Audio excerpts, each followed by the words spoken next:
Order à l'ordre.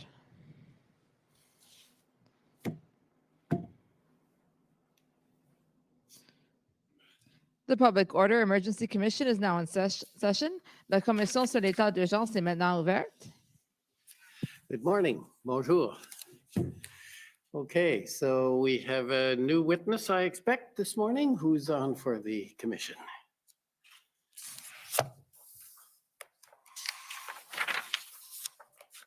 Morning, Mr. Commissioner. Jean-Simon Schoenholz, Commission Counsel. Our witness this morning will be Mr. Jim Willett.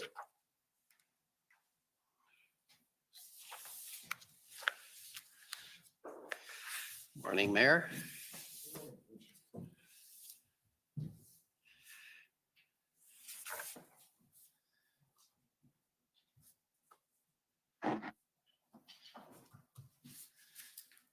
Mr. Mayor Willett, will you swear on a religious document or do you wish to affirm? I swear on the Bible.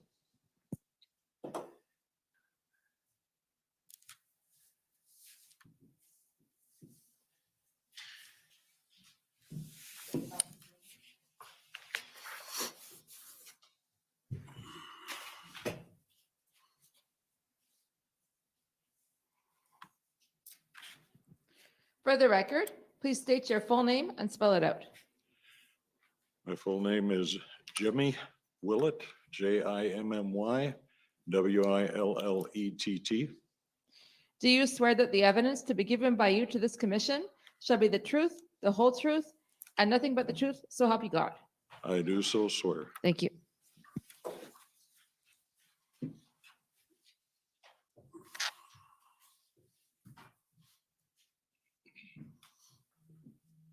Go ahead. Good morning, Mayor Willett. Good morning. So I understand that you're the mayor of Coutts, Alberta, That's correct. and you've been a resident of Coutts since 2013 That's correct. and a councillor for the past 5 years Yes, and mayor for 4 years now. yes, Okay. And you had an interview with me and my colleagues on September 6th of this year.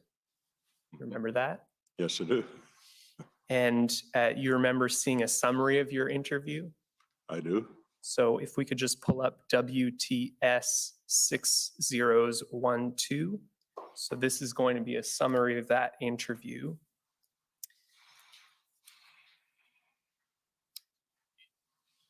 You had an opportunity to review this summary, correct? I did, yes. Okay. And I understand that you have a clarification to your summary this morning. I do, when we talk about the police presence in the village, I mentioned the fact that there were around 6 police cars I saw the first day. And then the next mention I made of police was when the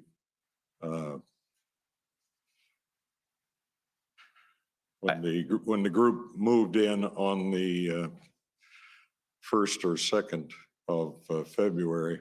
Actually, there was a police presence growing all the time in the village. It didn't go from 6 to 50 in one day, 3 days into the protests. Yes. So I'll bring you to that passage just so we can confirm. So on the second page, and it's the 4th paragraph down. So this is where you say the paragraph starting on January 29th. Second to last sentence, he observed approximately 6 RCMP vehicles at the border that day. Then you say on February 1st, an additional 42 RCMP vehicles arrived at the border. And what you're saying is that between those dates, there was a gradual buildup. There was a buildup, yes. Perfect, thank you. So we're gonna put that summary into evidence. Now I understand, Mr. Mayor, that you live about 4 blocks from the border and 3 blocks from where the protest was occurring. Is that about right? Yeah, that's correct. And while these events were happening, would it be fair to say that you attended the location or went to look what was going on a fairly regular basis? That's correct, yes.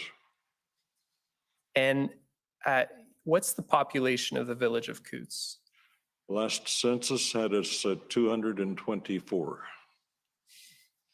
And I understand that the village's amenities include a convenience store, a restaurant, a bank, but that a number of the other services that residents would use would be found in Milk River. Is that correct? That's correct. All of the major things that you take for granted in a larger community, we have to go to Milk River for. Doctor, pharmacy, dentist, hardware store, any of that kind of thing, grocery store. And Milk River is about 18 kilometers away. 18K. Sounds good. So if we could just pull up COM 924. This is a map of Coutts and the surrounding area. We looked at a similar map yesterday with one of the other witnesses, and so I won't go into detail on this, but if we can just go to page 5. And if we could, yeah, that works. So my understanding is that the blockade formed around the point identified as checkpoint 4. That's correct. That's correct. And Smuggler's Saloon, which we'll talk about a little bit today, that is a local establishment, and that's identified here on the map as well. Yes. And that's where a number of protesters regularly met. Yes, that became a gathering spot. Yeah. And so my understanding is that the blockade that occurred was on Highway 4. Is that correct? Yes. And that highway connects Coutts and Milk River? That's our connection, yeah.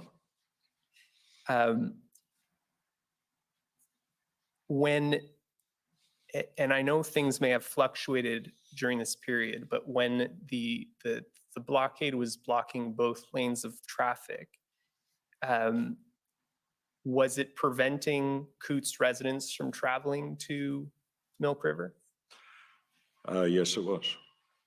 And would it have also been preventing traffic flow from the border, coming out from the border? Well, yes, yes, And any traffic south to the border? yes. Okay. Now, I also understand that there was some kind of route, and I'm hoping you can explain this to us, some kind of alternative route available through what I think you referred to as Patty Joe's field or something like that. It's actually her yard. I wasn't there when all of this part of the world was developed, but when the highway was turned into a 4-lane major thoroughfare, things changed. An access road runs along to the south of that highway and ends at a farm there. Local family rented the farm. Then they continued their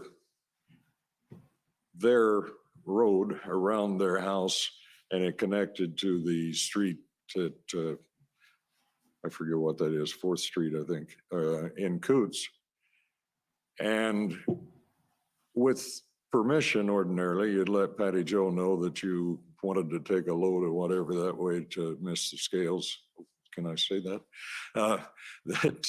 That you were going to be going through her yard, and you'd drive through their yard, and that was an alternate route, as it were. It suddenly began carrying a whole lot of traffic, and they got to the point where they couldn't use their home, really.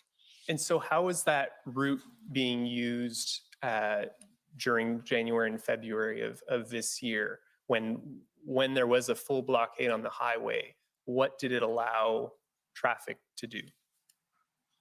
Well, it allowed you to miss the blockade, and you could go up to close to the rail crossing. I don't have, there's a county road there, and it goes out onto the highway just at the rail crossing around the curve from what we're looking at here. And so it allowed people to drive through there, miss the blockade, and go on up to Milk River. And so would it allow traffic coming from the border to circumvent the blockade and go all the way up to Milk River? It would have, except it's not really a truck route. And if somebody came in driving, there's no reason that they couldn't have cut through Coots and then through Patty Joe's place. But you'd have to know, if you're local, you know. And yeah, but you could get around. Yeah. And I assume the same is true for any Coots residents trying to get to Milk River. They could have also used that route had they known. Yeah, everybody knew it was there and you could go that way. And are you aware of whether RCMP was redirecting any traffic through that route? Yes, they did. We talked, I talked with Curtis, Corporal Curtis Peters, who was my contact, and let him know about the road. He wanted to, they made some communication, and what we wound up doing, what they wound up doing was making a square. The ground was frozen, and so they were able to run straight ahead from the street, make a right at the end of Patty Joe's property and go down that way, so you didn't have to go through her yard. And so it became an unofficial exit point. In fact, they took trucks through there later. Okay, thank you very much. I understand that police services for the village are provided by the provincial division of the RCMP, That's correct. and the nearest detachment is in Milk River, correct? Yes. And how many officers are posted there? 4 to 5. I'd like to go to COU 50249. I understand that on January 4th, a protest organizer attended the village office to advise of the upcoming protest. Do you remember that? Yes, you'll see this is signed Kelly. She's the assistant in the office to my CAO, and she received a phone call. And during that phone call, how did the protester describe the anticipated protest? They were just giving us a heads up that they were going to be coming and doing a slow roll around the entrance to the country. And as you can see, it says that they won't be blocking any residents from using the entrance and exit. If we can go to COU 401515.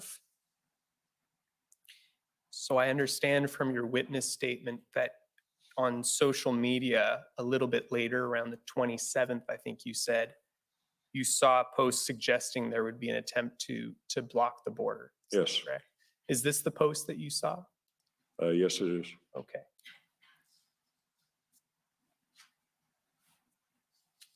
And do you know where you saw this posting? It was on a bulletin board out of Lethbridge.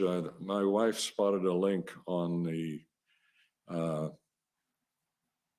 Lethbridge and area, how are the roads? It's a Facebook post that obviously gives traffic reports.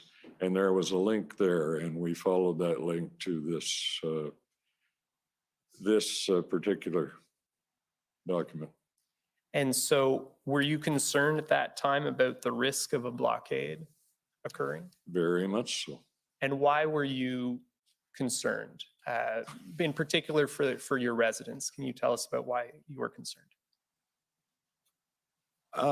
We had been slammed by snowbirds, which if you don't live there, that may make no sense at all. But the 18th of November, the U.S. changed the border crossings to allow fully vaccinated people to enter the states. And all of the people who ordinarily go south for the winter down to Arizona in their RVs and so on decided they had to be there at midnight in order to be the first to cross the border. And we wound up with the largest demonstration anybody down there had seen yet of truck blockages and so on. We had a highway blockage that ran across the tracks and on off over the hill. And they came into the town and double parked everywhere, blocked both entrances to the village so that in the event that we needed to get our fire truck out or something, we wouldn't have been able to do it. So we had experience with the blockage. And I had visions of what was going to happen here as well. And my understanding is that wasn't a protest. That was just a number of people trying to cross the border at the same time. I did a lot of protesting, but no, it wasn't a protest. Thank you.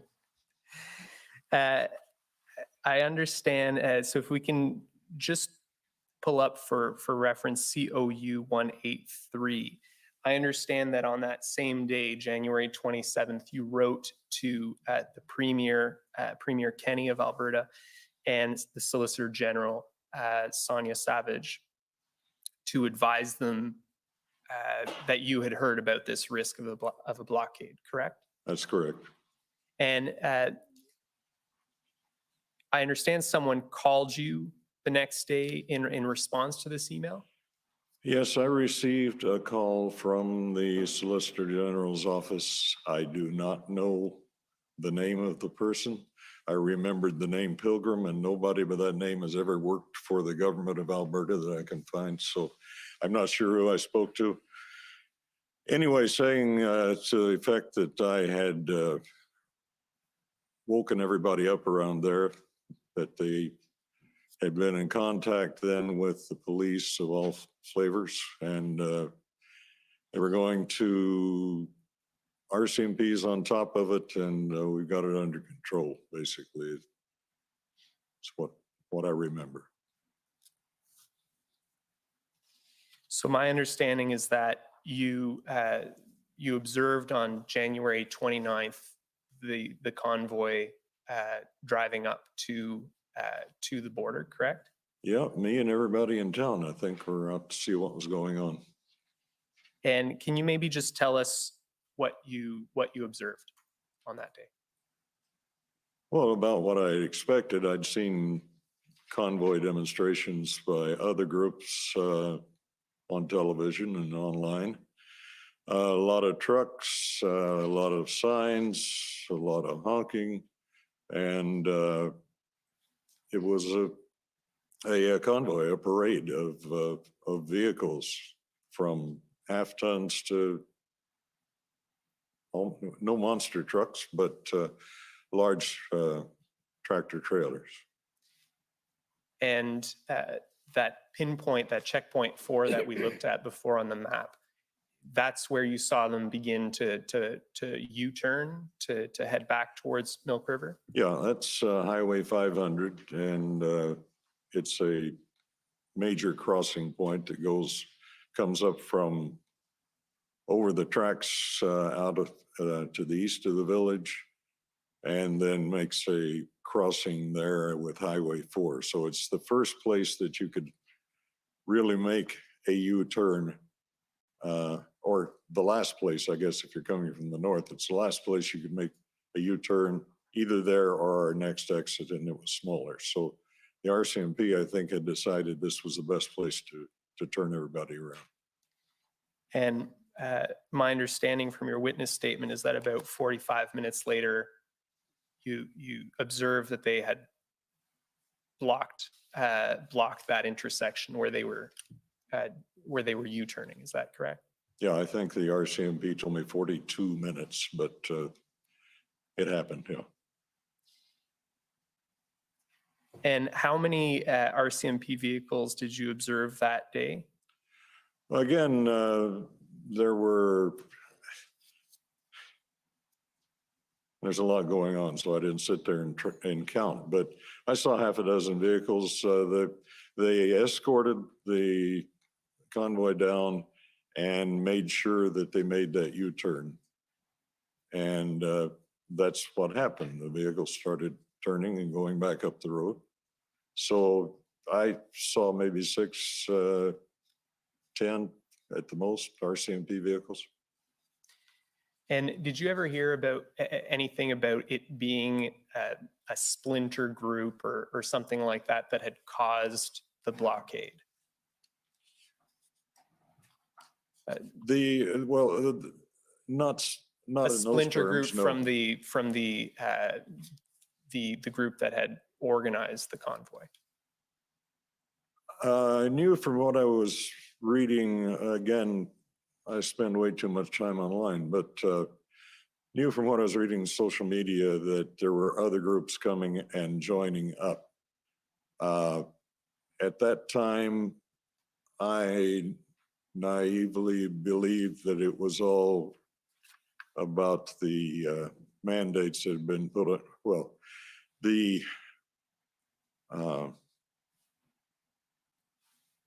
removal of the, you'll have to forgive me, I do this once in a while. I thought that it had to do with cross-border truckers having their permissions removed. For 2 years, they'd been traveling back and forth, exempt from vaccination requirements and so on. And just when things were starting to loosen up, I mentioned the 18th, people are starting to go across and everybody's getting more normal feel. Suddenly, the federal governments in both Canada and the US decided that you no longer have an exemption, you're going to have to be vaccinated. And I think that was a tipping point. So I thought everybody was coming for that purpose. Okay. Long question, long answer. That's okay. You told us in your interview that the RCMP appeared to be caught off guard by the blockade. How did you come to that conclusion? Well, at that 42-minute mark, when the trucks drove into the median and across both lanes of traffic going both directions, it became obvious that nobody was in control. Nothing happened other than flashing lights and talking to the guys, and it came to a standstill, and that was it.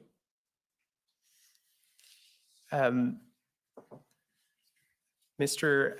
Van Hugenbos yesterday told us that on January 31st, the protesters let some commercial vehicles through, commercial vehicles that had been waiting at the blockade since the time it had become blockaded.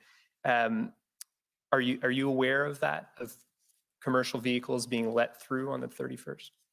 Yes. I have a vantage point in my house where I can see what's going on the highway.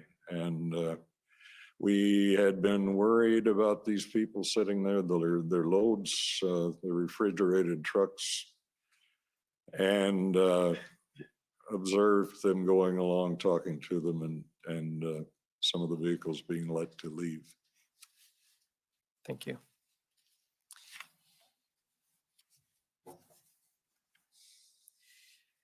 I understand that you had regular communications by phone and text with Minister Sani, the former Minister of Transport for the province, correct? That's correct. So we'll pull up your text messages with her and go through some of those. That's COU 6016. And we'll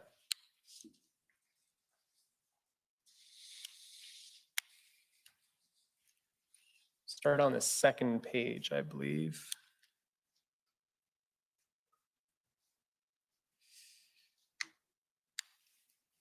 So in here, this is February 2nd at 12:41 p.m. Minister Sani, says, I'm sorry this is happening. Please take care. I'm working on this nonstop. What did you understand her and the Alberta government to be doing at this time to respond to the protests at this early stage? Well, I understood her position, not just from text so much, we had phone calls as well.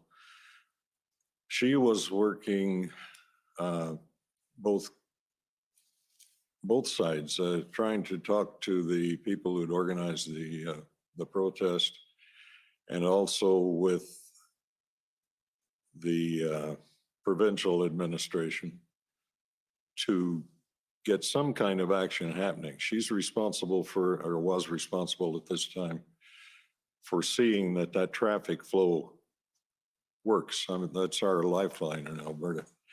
And so she's pulling out all stops, talking to anybody she can. I know she talked to truckers, she talked to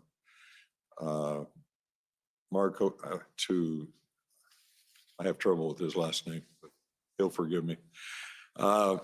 Anyway, with the contact people for the convoy, anybody that she could talk to. So I, knowing the minister the way I do and the dedication that she shows for her position, it means just what it says. She's working on it nonstop. So your understanding is that she was trying to negotiate some kind of resolution. Yes. If we can go a bit lower. Okay. So here we see at 6:16 on February 3rd, you asked Minister Sawhney whether she was willing to come to Coutts to meet the protesters. You recall that? Yes. And the response is, of course, I just have to get clearance from the boss and the RCMP. Did she ever come to meet the protesters? No, she did not. She got as far as Lethbridge and didn't get permission to come farther south. And you understood that to be permission from who? The provincial government. Okay. Did you ever receive an explanation for why that permission wasn't granted? No. And why did you believe that it would be helpful for her to come to Coutts? We thought at the very first that it would be convenient because, as I said, she's responsible for transportation, and this is a transportation-related blockade. She thought that possibly she could come and talk to people and explain to them that the importance of having that corridor continue and stop all the madness. I mean, everybody was caught flat-footed, and we're trying everything we could to get it going. So she was willing to come down and talk to whoever to make things happen, to get it opened up. Thank you. If we can go down a little bit to the next page. A little bit lower. Okay. At 7:21 on February 3rd, you say the second line, they've closed the highway down again. It was open briefly. A few commercial vehicles did go through, then someone barricaded the highway again. So can you maybe give us a sense of how often, it seems to me that the highway was reopening at times. We see later in your text messages that some traffic was trickling through. How often was the highway completely blockaded? You would have had to stand there and watch to be able to tell. It would be open, we'd see a truck or two or three go through, and then the next thing you know, well, it's closed again. And the whole idea, I think, that at this point that they were trying to do was to open up a single lane each way and keep traffic flowing. But it was, well, you saw my mentioned here earlier, they're trying to find a leader. At that time, there were several different groups. It was mob rule, I guess, I don't like that expression, but that's the idea. There was nobody really able to just get everybody together and say, okay, we're going to do this, and everybody would go out and do it. And so that's what was happening. We had traffic and then we didn't have traffic. And you're attributing that to the lack of leadership in the group at that time. At that time, yeah, there was no cohesive structure that I could see.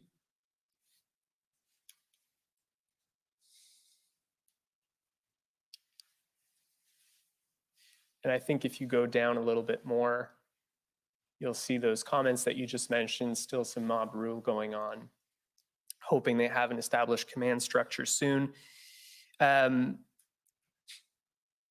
You visited Smuggler's Saloon and met with some protesters on February 3rd. Yes, I did. And did you observe for yourself this lack of leadership at that time? I did. I talked to Alex Van Herk, who turned out being one of the people that became a de facto leader, I guess. And the expression, I've heard it used here before, talking about other places, it was like herding cats. Him trying to get some order out of the chaos that was going on. There's video that exists of him talking to people and trying to get them to listen to him and being shouted down, because that was the nature of the beast at the time. Okay. If we could go to page 10 of this document. So this is February 5th at 2:16. So you see that second bubble, you say, now that Marco seems to have established control, it might be good for someone to talk about provincial mandates. And then if we go just down just a little bit, she responds, let's chat later. So is your understanding that at this time on February 5th, a clearer leadership structure was emerging in the group? Yes. Okay. And did you have a discussion with Minister Sawhney regarding provincial mandates at that time?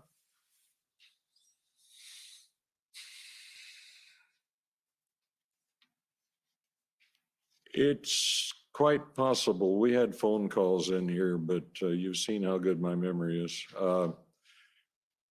I know we talked about it from time to time, what could be done and what was being done. But I'm under oath and I can't say for sure. Okay, thank you.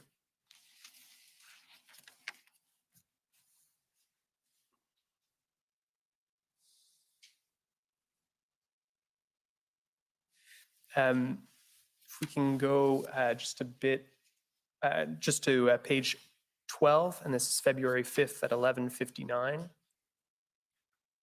So just a bit lower till we get to 11:59. There we go.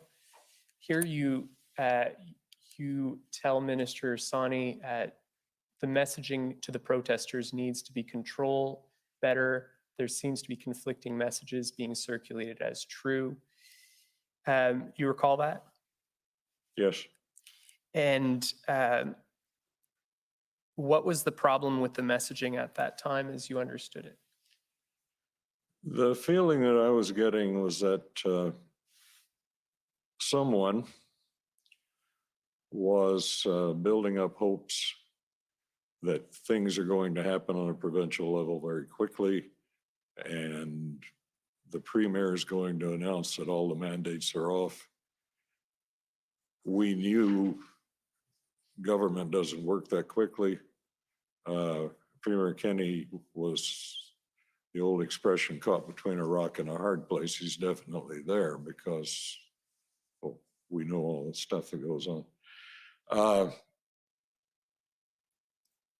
He was working to remove as many mandates as possible, as quickly as possible. But a lot of these people were being told that there was going to be a caucus meeting and they were going to drop all the mandates. And don't know where that came from exactly.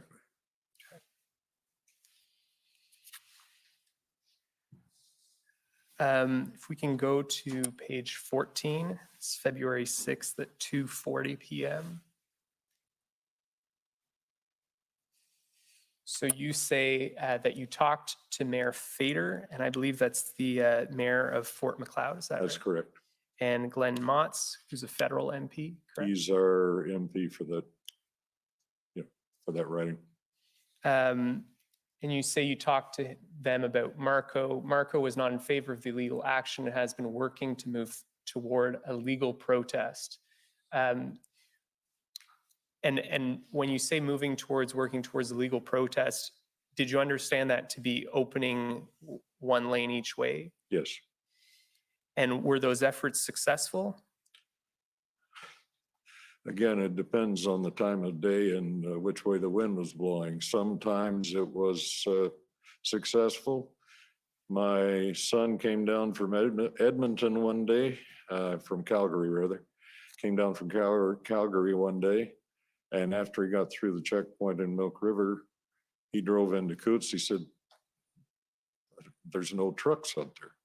So they were shifting and moving things around. So sometimes the road was open and sometimes it wasn't. Thank you.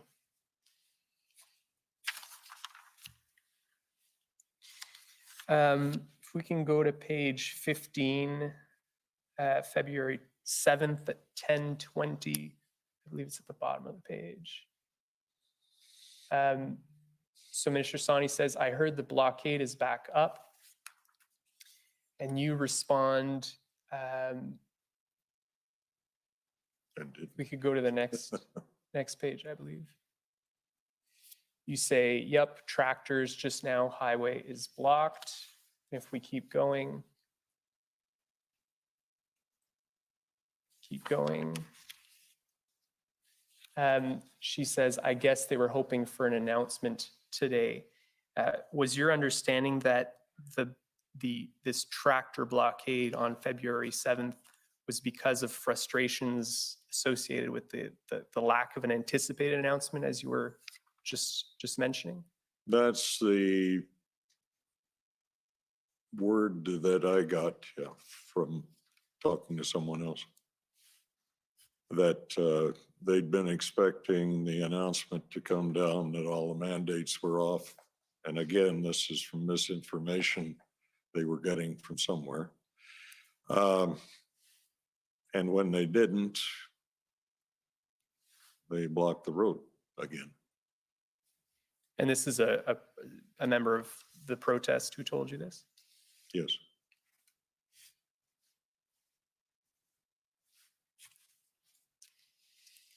So the next day on February 8th, Premier Kenney announced a plan for the gradual easing of pandemic-related health orders.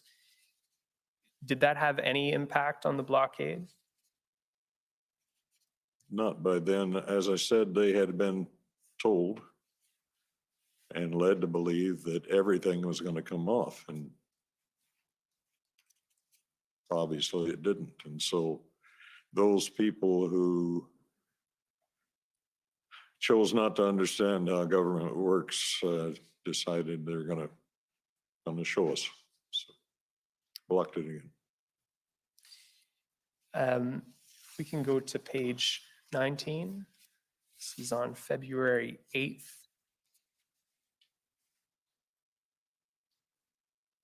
We can go down a little bit, down a bit more. So you say need access to some land, no construction. And then on page 20, if we can skip down,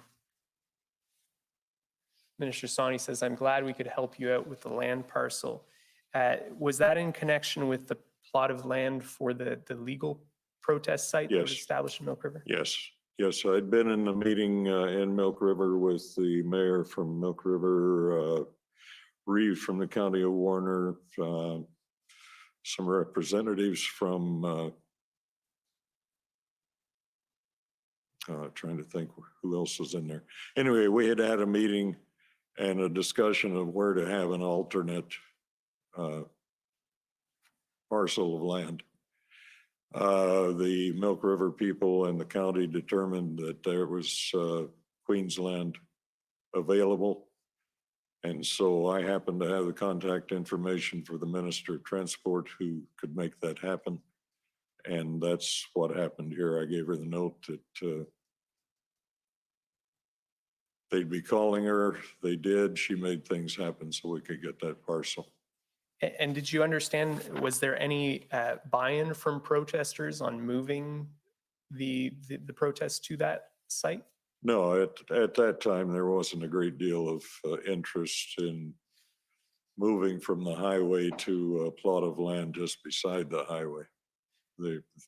And I understand though that once the blockade in Coots came to an end, there is a group that moved to that site. Yes. Is that correct? And they Yep. stayed there for a number of weeks. For a long time, it looked like a unhoused encampment.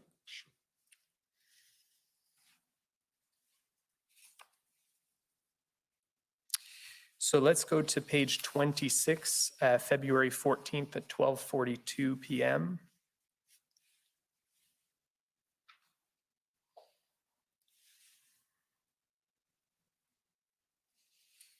So Minister Sani asked you, are there people still there at the blockade? You respond, oh yeah, nobody's leaving yet. It's all fake news. So your understanding at that time was that the protesters were not leaving yet, correct? That's correct. I didn't hear until later in the afternoon that things were changing. And what did you hear that afternoon? Sometime in the afternoon or early evening, I think it was my contact with RCMP, Corporal Peters let me know that they'd been notified that the thing was coming to an end. So you were told by the RCMP that they had been notified by protesters that day that they would be leaving the site? Yeah.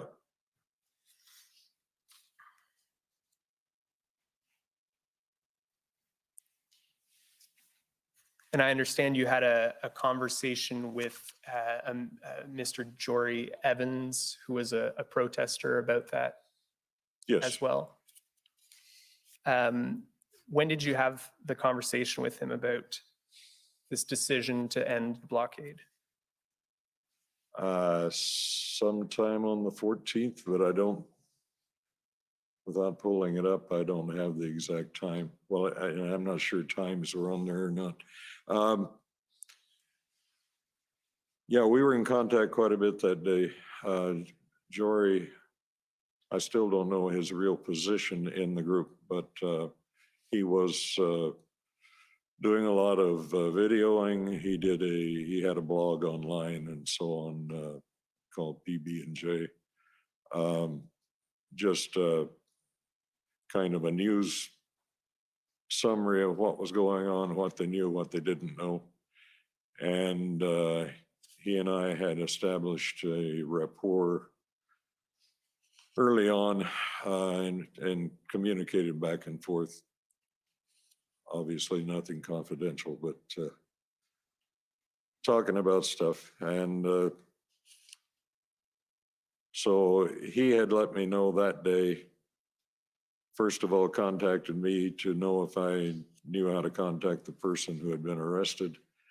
And then we went on from there. And he talked about the guns, or the arrest and the guns. Guns are all fake, but the fact that people don't want anything to do with it. And So he explained to you that day that he spoke to you about the RCMP's arrest, and did he explain to you that that was one of the reasons why the protesters had decided to leave? yeah, that's the feeling I got.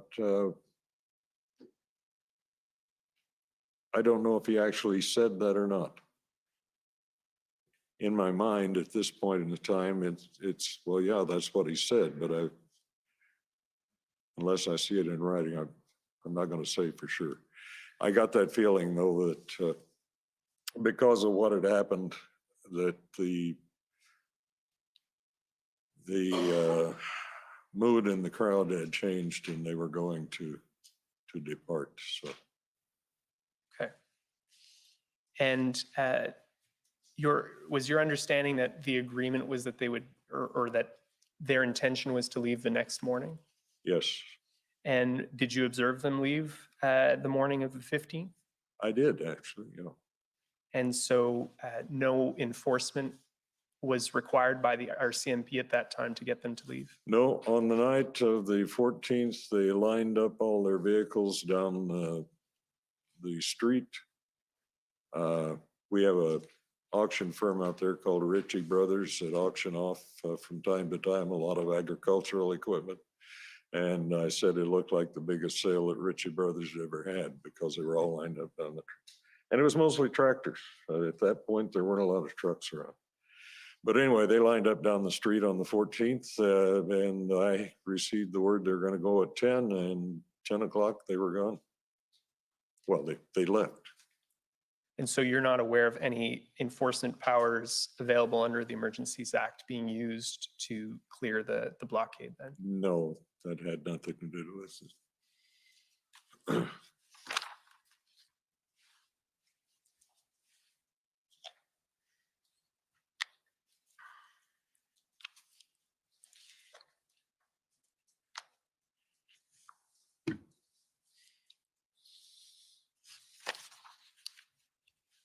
When you met with the protesters on at Smuggler's Saloon on February 3rd,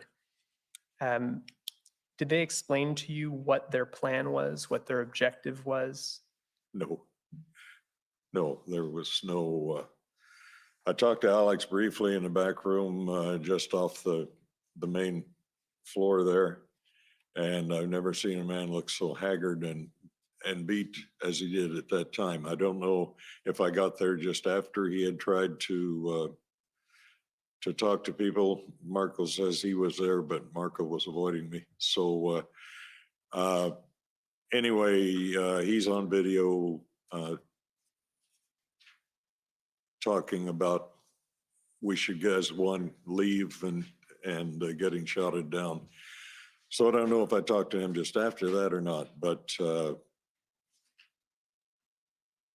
no, there was no, I've talked so long I forgot the question. I was asking you about February 3rd when you Yeah. attended the Smuggler's Saloon.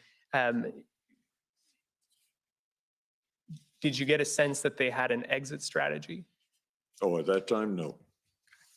No, the feeling that I got was from talking to a couple of other people in the crowd was, no, we're here till mandates are off. That was.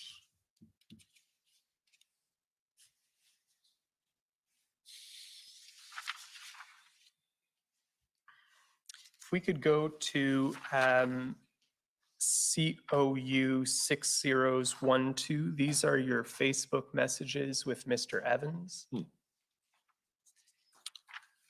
I'd like to go to page 2.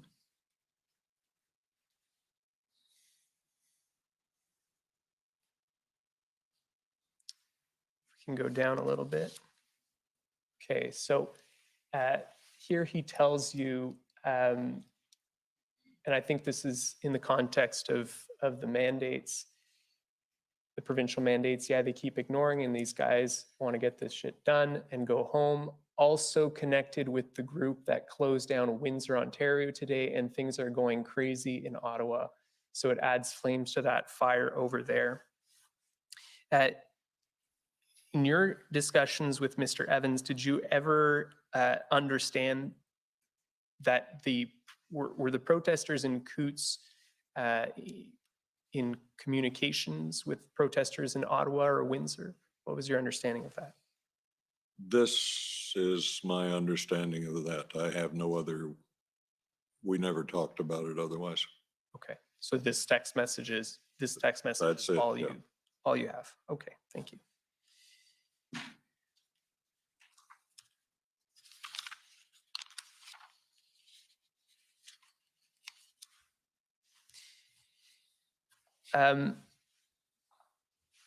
I understand that Mr. Evans told you about concerns he had with respect to more extreme elements participating in the protest. Can you tell us about that? Oh, yeah, we had a meeting where I talked for quite a bit, for 45 minutes or so. And one of the things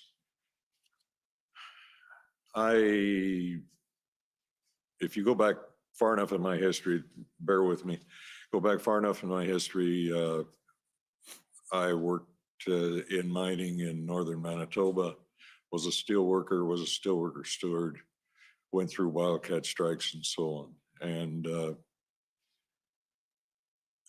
there were always hardline guys and then the guys that were there for a good time. You could have a wildcat strike and everybody's up and up and up, and then it tapered off and you wound up with the core, and you might even find guys that you'd never seen before there. And we talked about how that was a danger, and if something like this, the longer it went on, the more the opportunity existed for outside elements to come in and cause disruption. And he agreed with And he agreed with that. that. That was one of his concerns.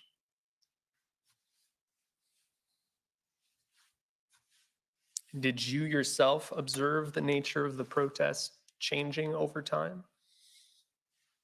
The mood changed. I talked about somewhere it being almost like a big community meeting of all the farmers in the area. And this was, don't kid yourself to think this is a big trucker protest. This is mostly a farm protest. I think you, in your witness statement, you say that about your meeting on February 4th. Yeah. And, you know, they had their kids there, and it was just a family thing. As it went on, a lot of that attitude disappeared. Didn't see a lot of kids playing hockey anymore. And and if you followed their social media, they took a picture when it was all over or just before they left, which was handy for anybody investigating, but a picture of the whole group in front of smugglers, and it wasn't a large group at that time. It had gotten smaller. But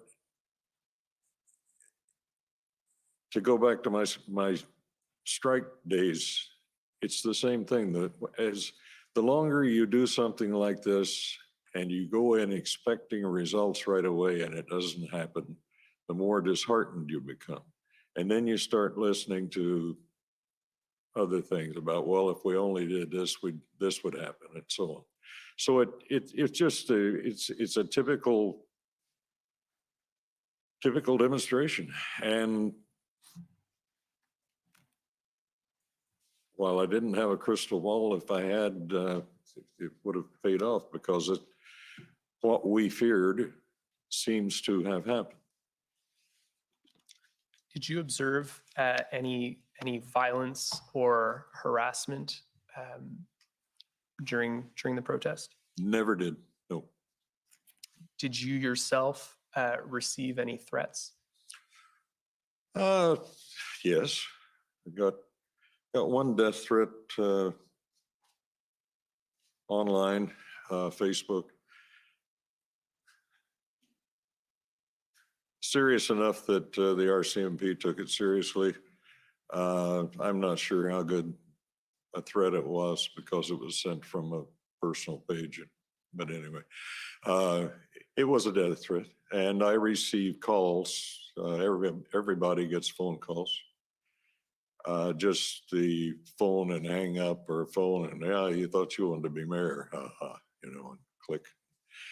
that kind of stuff. I had people out front taking pictures of my house, and it was first time I've done this, so it was a little nerve-wracking. Thank you. Did you ever observe any weapons yourself around that time in Coutts? No, we didn't. Some of the protesters were staying in the motel across the road from where I live, and we saw from time to time them moving heavy hockey bags, and my wife said, "It's guns," but we we had no weapons that I ever witnessed. Did you ever hear anything about efforts by protesters to dissuade tow truck drivers from assisting the RCMP?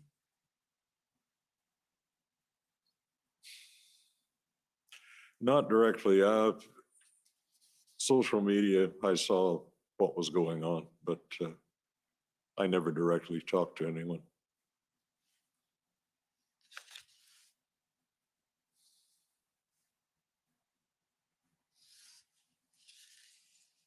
Did you ever have any discussions with CBFSA officials about the protest? Never did. Well, other than see somebody at the post office or something. Some of them live there.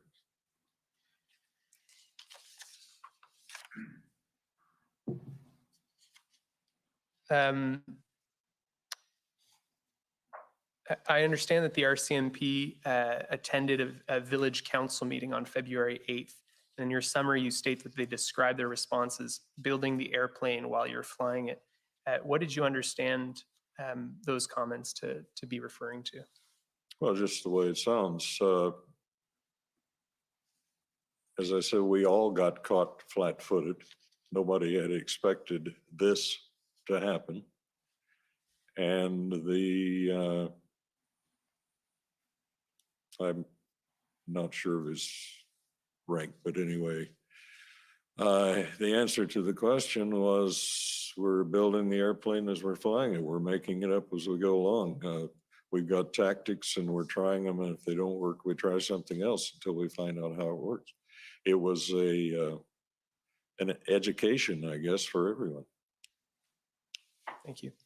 In the short time we have left, I'd just like to talk about the impact on the village and its residents. In the summary, you say that the blockade greatly disrupted everyday life for Coutts residents. Could you maybe explain to us in what ways? I have done a mental survey, and I think I had about a 70-30 split in the village, the 30 on my side and the 70 supporting the protest, regardless of what it meant. We still have neighbors that won't talk to each other because of the protests. They didn't get out and do. We had a lot of sympathetic people in the village who figured it was our duty to feed everybody. If they need a room, give them a room. These are all good people, and we should really look after them.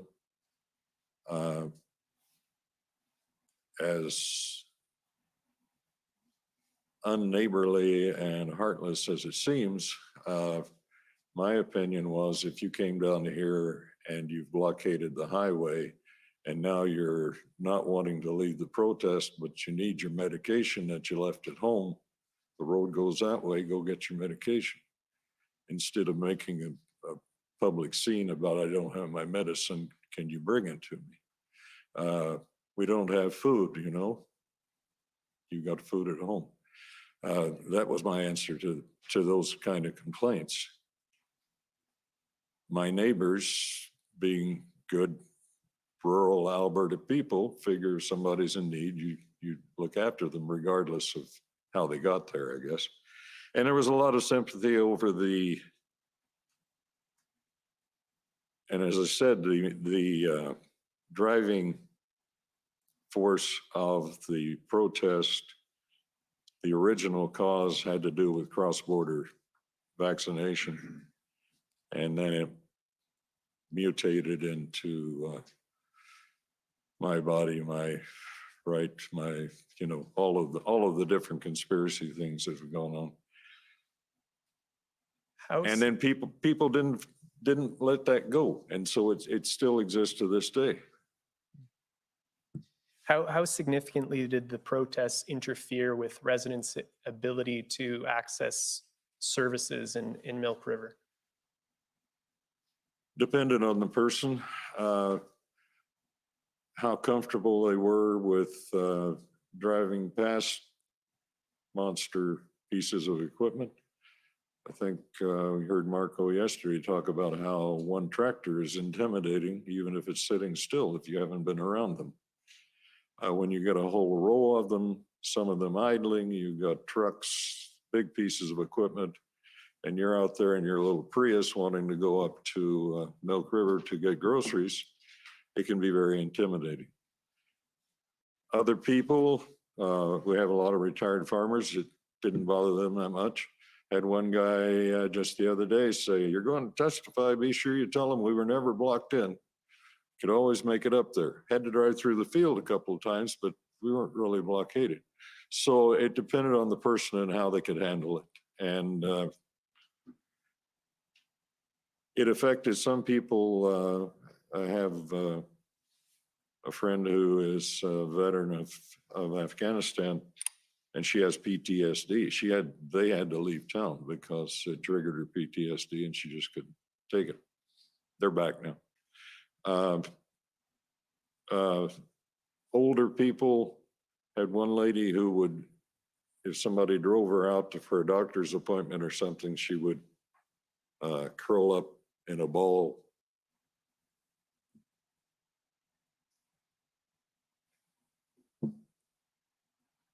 Wasn't gonna do this, but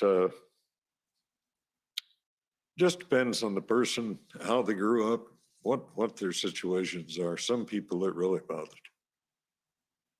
Thank you. Did you hear any reports of intimidation of some of your residents by protesters? A couple, and you take it as, take everything with a grain of sand, grain of salt. Had a couple of people tell me that they were coming back into Coutts and being stopped by protesters and saying, they'd say to the guy, "Well, what do you think? Should we let these people through or not? Or should let this guy through? And, where do you think you're going?" And that kind of thing. But nothing, we had a situation where a neighbor, someone decided it'd be funny to tell everybody that there were free showers at her house. So she had people showing up at the door, that kind of thing. But not a lot of, there was no physical intimidation. And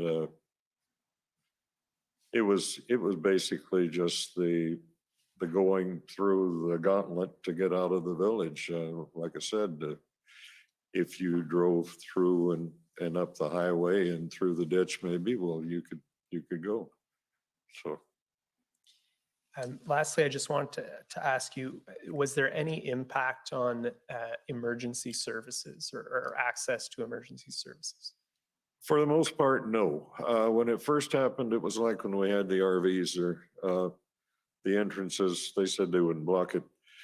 You have to understand, we depend on the ambulance coverage from Milk River, the medical clinic there.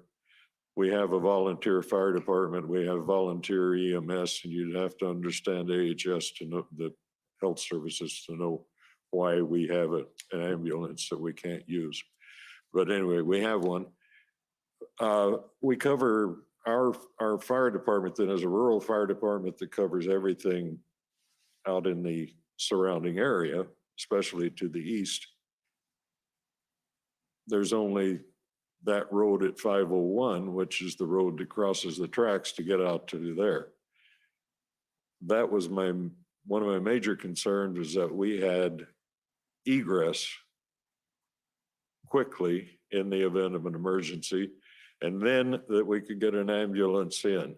The RCMP ran an ambulance down the highway to test that, and the protesters were able to clear it through quickly. So it was handled, but for the first few hours, there wasn't any awareness on the part of the people. I said more than once, I got the impression that the protesters, Coots was an afterthought. They wanted to plug the highway and, oh gee, there's 250 people over here, and we kind of affected them too. So it took us a while to work that out, but no, after everybody was made aware, things were fairly good. Thank you so much. Those are my questions. Yep. Mayor Willett, thank you. Thank you. Okay, so first up is the Government of Canada, please.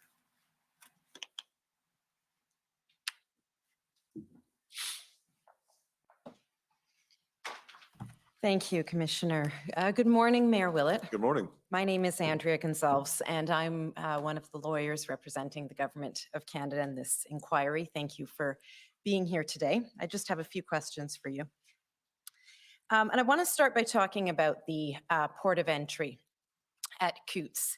And I understand on the other side of the border is the town of Sweetgrass. Yes? Sweetgrass, yes. Yeah.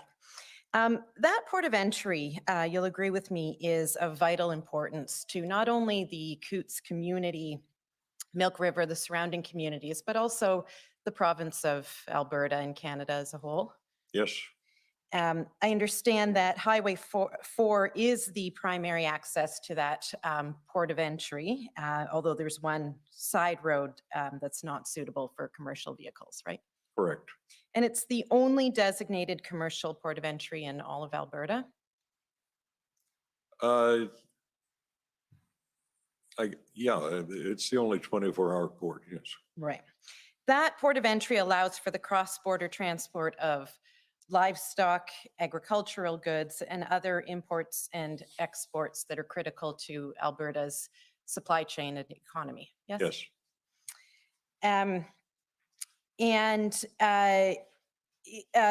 You can see, I assume from really your front door, the constant flow of trucks that are carrying billions of dollars worth of goods north and south across that border. yes. Now, you've told us that you learned early on of plans to, that there were plans in the works for protesters to engage in slow roll protests in the vicinity of the Coots Port of Entry. That's correct. And those quickly evolved into plans to actually block the highway to the border. Yes,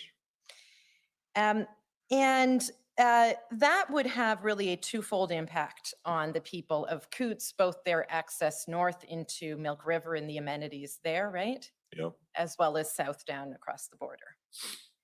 And so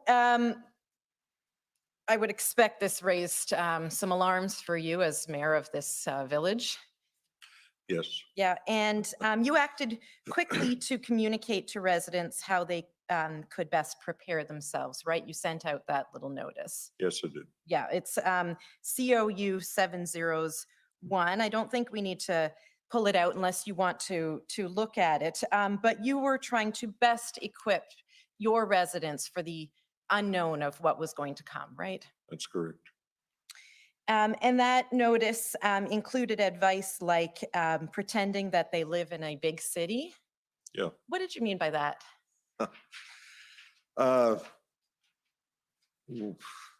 With the risk of giving too much away, a lot of people don't lock their doors. You might have a car that you know so-and-so needs to borrow. You'll put the keys in the car.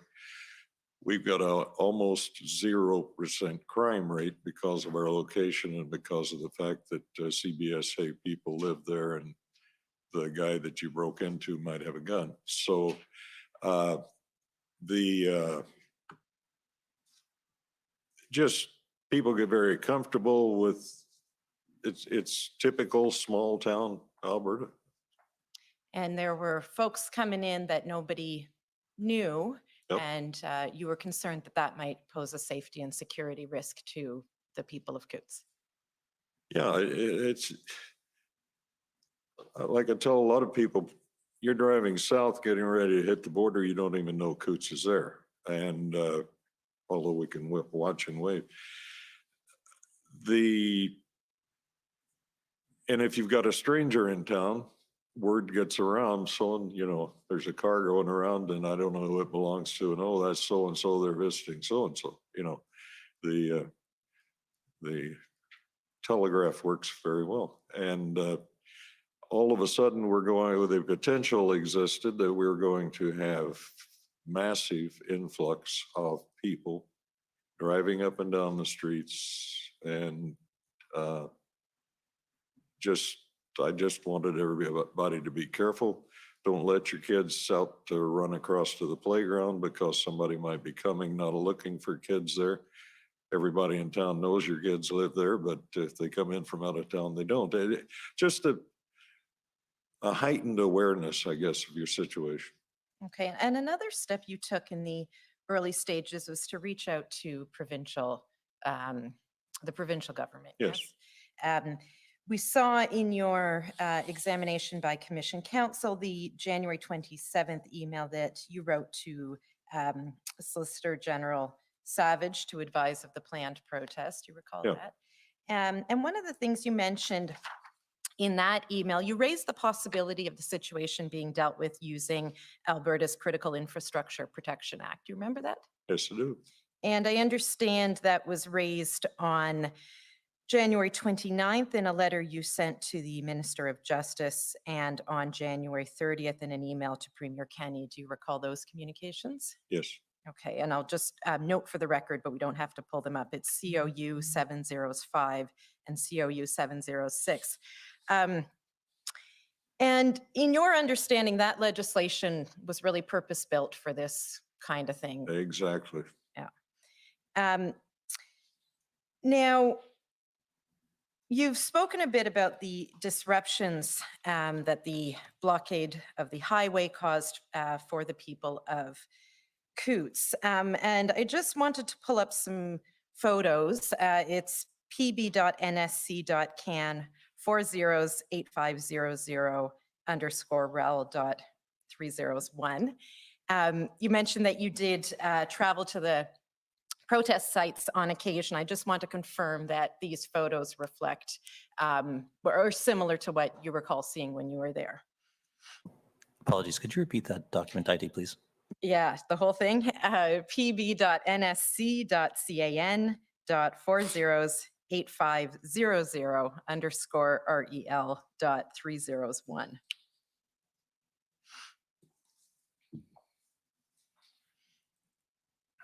And we'll begin, please, at page 4. Now, this is an RCMP document, so I wouldn't expect you've seen the document before. It's just the photos. Is that a picture of the blockade at Coots, best you can recognize? Or up on Highway 4? Bear with me.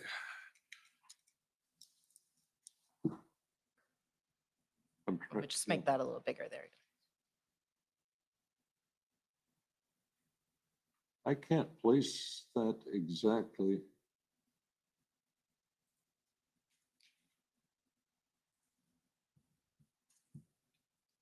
It doesn't actually look like the Coots end of it. It looks more like the Milk River. The Milk River end of it. Okay. Yeah, I think that's the 501. Okay, and what we see there, though, is there are trucks parked in the median between the two directions of the highway. Yeah, but again, this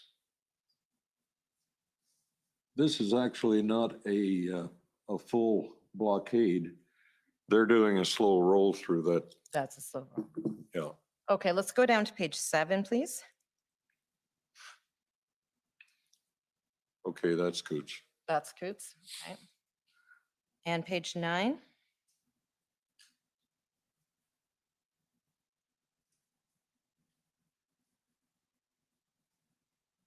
Yeah, those are both Coots. Okay, and let's go to page 10, please.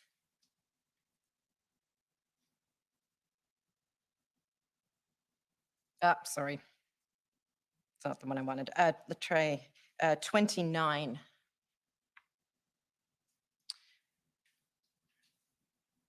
Are you able to place that one? That may be checkpoint 10.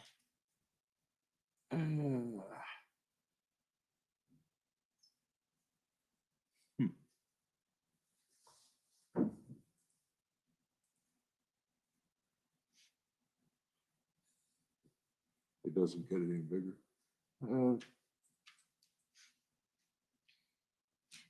If you don't recognize it, that's okay. We'll Yeah, have- I we'll have don't others. for sure know where I am there. Okay, that's okay. It may be further down the highway than you were able to make your way to. Yeah. Now, you discussed your interactions with Corporal Curtis Peters, Yes. and we have those text exchanges at COU 6011. In one of your text exchanges, you asked him to speak to the school bus driver. I just want to be clear on this. Children from Coots attend school in Milk River. That's correct. And in this text message, you're explaining that the weather is supposed to turn bad, and you were concerned about her traveling on the highway and folks having to navigate the field to drop off and retrieve their kids. Can you just explain that concern? Yeah, the school bus driver was a little concerned with coming through the blockade. And so what she had offered as a solution was to come basically the back way on a county road up to Patty Joe's that we talked about. But the fact is that you have to drive either through there or through the field, and she didn't feel comfortable taking the bus through there. So what she had suggested was that the people in town who had kids would bring them all out and meet her on the county road. And that's what that was. Okay. You also mentioned in your text to Corporal Peters that folks on home care in Coots had not been visited since the blockade started, That's correct. and that was one of your concerns. It was.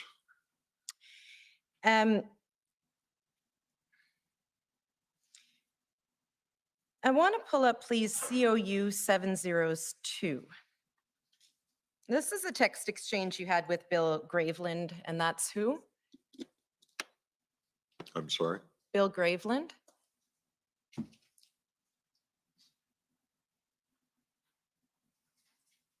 Oh, Bill Graveland, yeah. He is a reporter for Canadian Press. Okay. And if we go to page 3, please.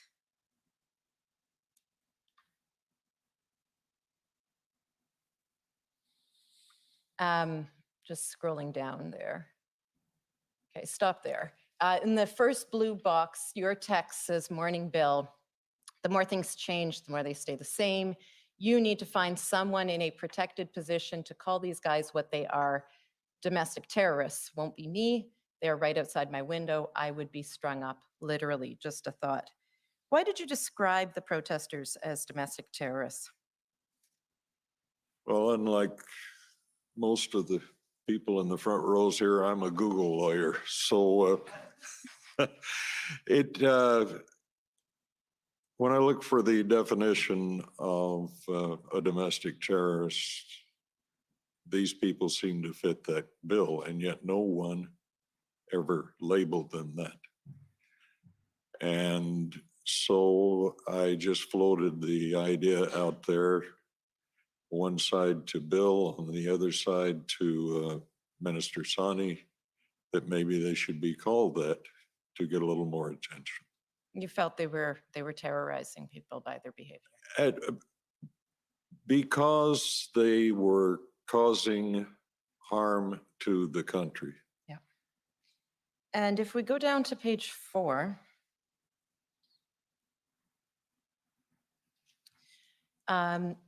if we could scroll down a little bit more, just pause there. Sorry, again, a little bit further down. My note may be off. There's a text where you, if we could just go back up, let me try again. Up a little more. Yeah, okay, I'm not seeing it. There's a text in this collection where you say that a more extreme element has moved in, and I am concerned about the final outcome. Does that sound familiar to you? Yep. Yeah. In your interview summary, you spoke about a sermon delivered on February 3rd at the Smuggler's Saloon by a pastor, Arthur Pulowski. Yes. And he, have you seen that sermon? Whether in, Yes. yes? Yes, I have. Could we please pull up pb.can.40s, I hope this is right, 1845_rel.0001.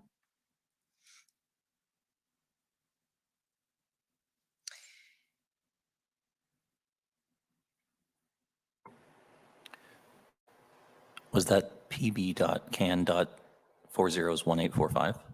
I hope so. Is it a multimedia file? Yes. Yeah.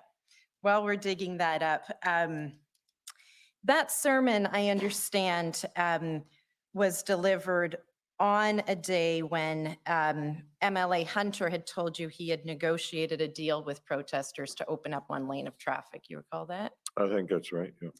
And in a text message to Minister Sawney, you described this sermon as being inciting. As being Inciting. inciting, yes. Yeah. And in your interview summary, you said that it strengthened the protesters' resolve. You recall that? Yep. I'm hoping we can just watch a few. Sorry, having difficulty locating that one. Okay. I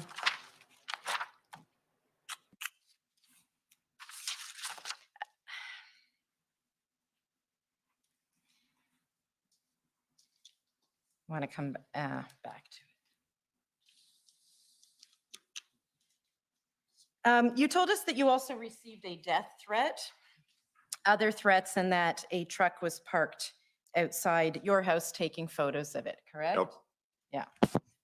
And it's fair to say that as time is going on, frustration is increasing, as is concern over how this may end, right? Yep. Yeah.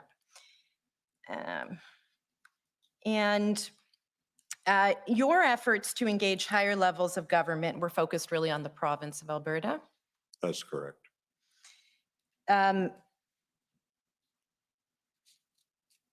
Did you ever receive any explanation for why the province did not make use of the Critical Infrastructure Protection Act as you had suggested?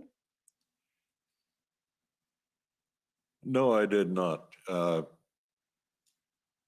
But you have to remember, I'm the mayor of a small village. I'm kind of at the bottom of the ladder.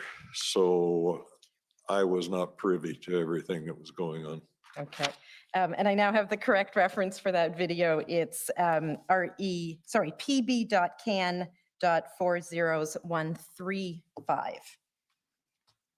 1835. 1835.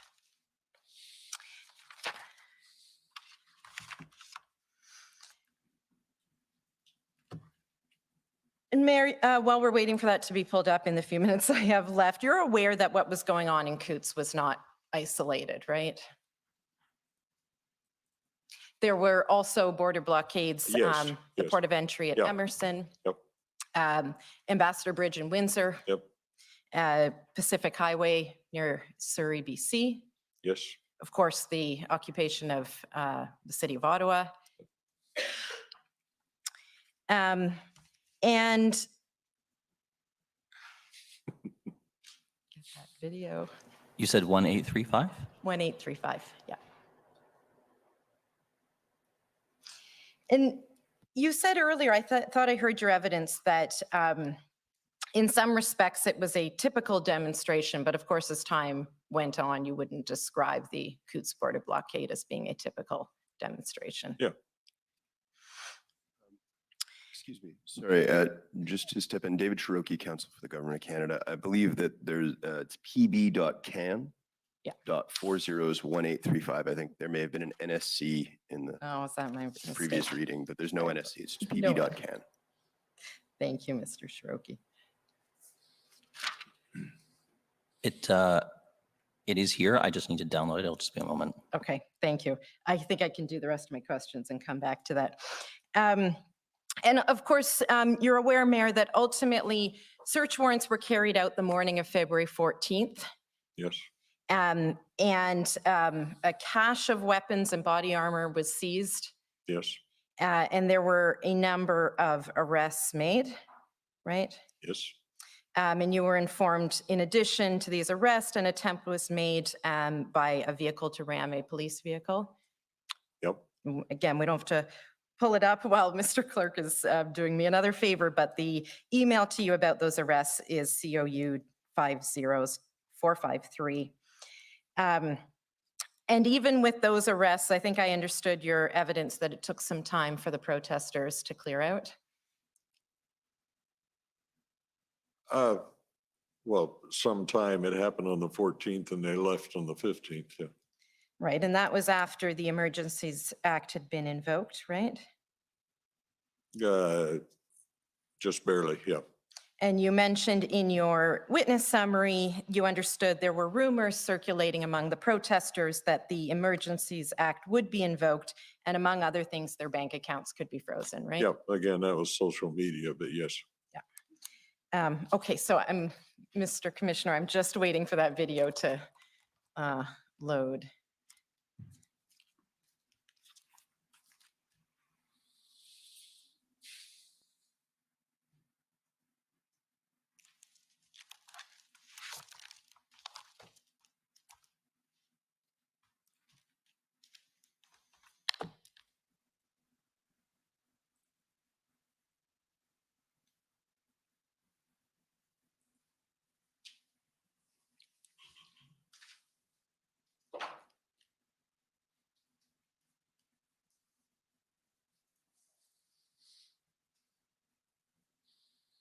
Apologies, just one more moment. That's okay, it's my fault.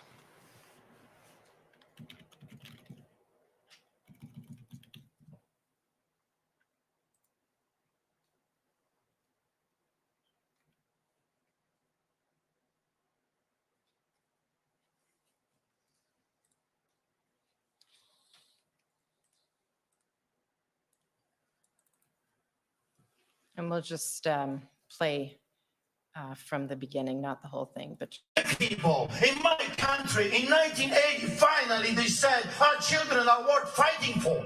Yes. And they did it, and they took it to the streets, and they paralyzed the entire system. Yes, thousands were arrested. They gained control. Yes, people were tortured and beaten. Yes. There is a price attached to freedom. How do you think the Second War ended? Millions had to die. How do you think the First War ended? Millions had to die. And that's the price that we have to be willing to pay if our children are going to have a free and democratic society. Yeah. This is our time. For 2 years, we have been dancing polka with them. For 2 years, we have been trying our best to reason with the villains. But I know villains. See, bully will never stop bullying. He will keep stealing from you all the time. They have big appetites, those greedy dogs. we can pause that there. You have Thank power. you. Mayor Willett, is that video of the sermon that Pastor Pulowski delivered at the Smuggler's Saloon on February 3rd? It is, yes. And that's the video you understand was, or you've described as inciting the crowd and the Yeah. protesters. Thank you. Those are my questions. Thank you, Commissioner, for the indulgence. Okay, thank you. Next is the government of Alberta.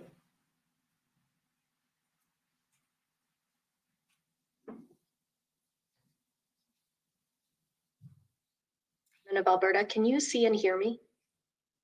Yes, we can. Yes, Perfect. Good morning, Mayor Willett. I have a few questions for you. good morning. Can Clerk, you if you just could identify please. yourself for the record? You may have, but it didn't come across. Of course, Commissioner. Hana Laura Yamamoto for the province of Alberta.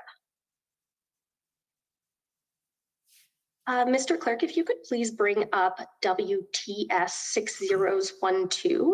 It's been up before. This is your witness statement.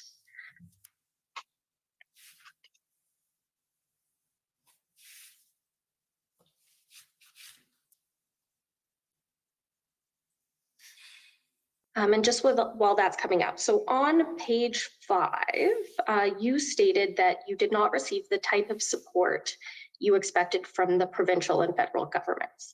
So what kind of support did you expect from the federal government? Well, at that point,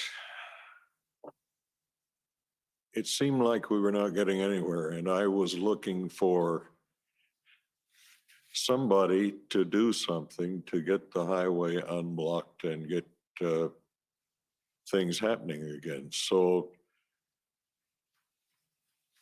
any kind of support would have been make them go away and make this end. I wasn't in a position to say exactly who should do what, but somebody should appear to be doing something. And at this time, it didn't look like anybody was doing much. And so I have the same question with respect to the provincial government. What kind of support did you expect from the provincial government?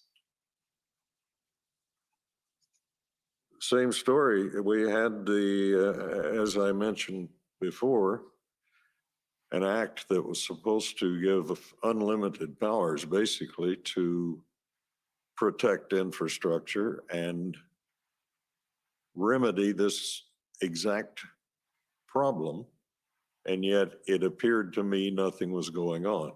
Now, I've seen the situation reports since then, and it showed that there was action in the background, but I wasn't privy to that. So where I was sitting in my office looking out the window, I didn't see anything happening. Okay, so now that you say that there's things that you saw going on in the background, in your opinion, is that statement still true that you believe that the provincial government should have made better use of the Critical Infrastructure Act?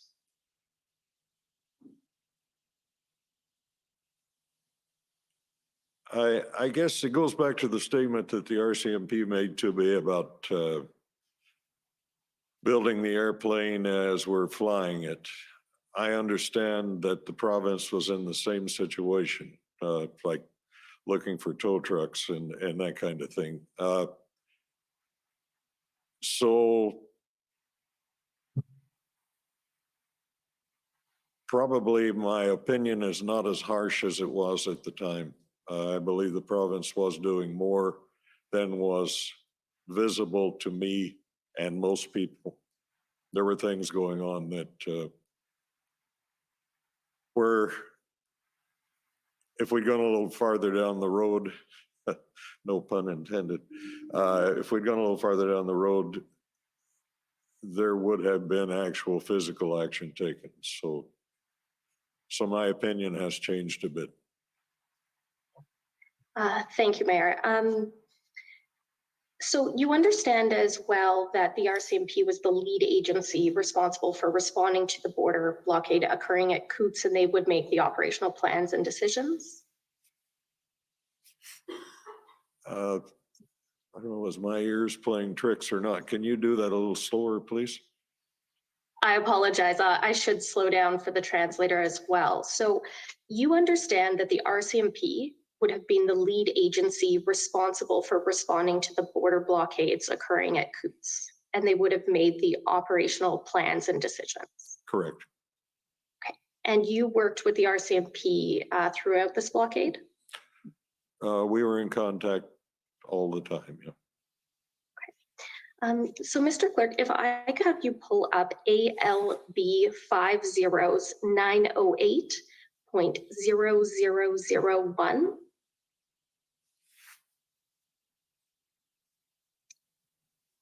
So what you're going to see here is a statement from the Alberta Minister of Justice and Solicitor General Savage on February 8th, 2022. Now, the 4th and 5th paragraphs from the bottom is just where we want to go. Perfect. And it says, those participating in this illegal blockade could potentially face charges or actions under any number of laws, including, and it includes the Critical Infrastructure Defense Act, and goes on to say, whatever action law enforcement may take is at their independent discretion.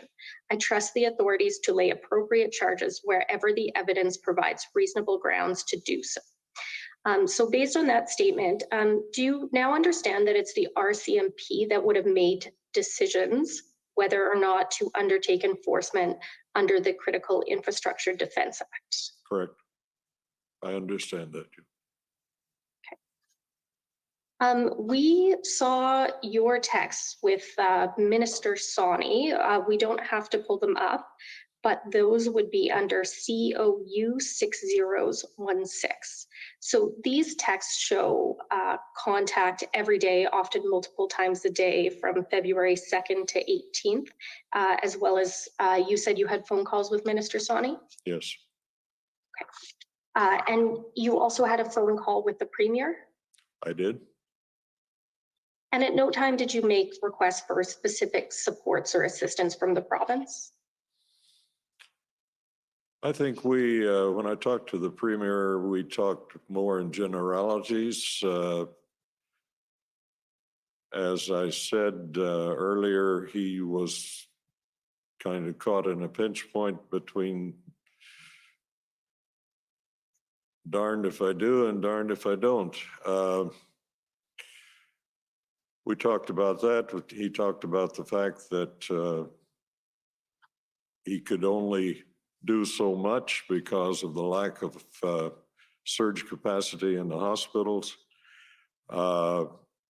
He mentioned that he was going to be talking to governors in the northern states to see if they would put pressure on that side, because even if we did get rid of the provincial mandates, the federal mandates still sat there, and that was the thing that triggered the whole deal in the first place. So no, it was more a generality thing. I did not hit him up for any kind of action. But based on that conversation, there were things that the Alberta government was doing to support removing the border blockade at Coutts. And again, I only caught about half of that. I'm deaf in one ear and I can't hear in the other one. So I apologize. I'll slow down and speak up. And based on that conversation with Premier Kenney, Alberta was providing supports, even if you weren't asking for specific supports, correct? yes. And you had wanted Minister Sawhney to speak with protesters?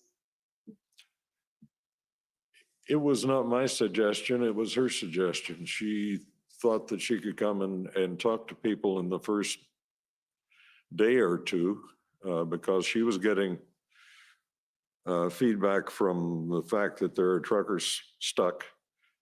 She wanted to come, and I don't know what she had planned to say, but it was her suggestion that she come down. Okay. And you had said that the protesters were like herding cats? The protesters were letting, I'm sorry. Were like herding cats, sorry, excuse me. Yeah, that's what Alex told me when the first time I made contact with the guys at Smugglers. He said at that time that it was like that's my expression, but that was the impression. He said he'd get a group here and a group there and try and get them all together, and they'd make a decision. Then they'd walk out the door and forgot what they talked about. So he was very frustrated. So there was no definitive leader of the protest? At that point, there didn't appear to be. And I just have one point of clarification. So in your evidence with my friend Commission Counsel, you said that tractors lined up on the side of the road on the 14th. And I just want to clarify, that's so traffic could flow? Oh, but then they were off the highway, and I think at that point, traffic was being held up in Milk River still, but there wasn't any really physical blockading going on the morning of the 15th. Possibly on the evening of the 14th. I couldn't do 24-hour coverage. But no, the tractors were all lined up. They were just getting ready to leave as a group. And so they pulled them all in, actually pulled them into the village and down that street and lined them up along there. So they were out of the way.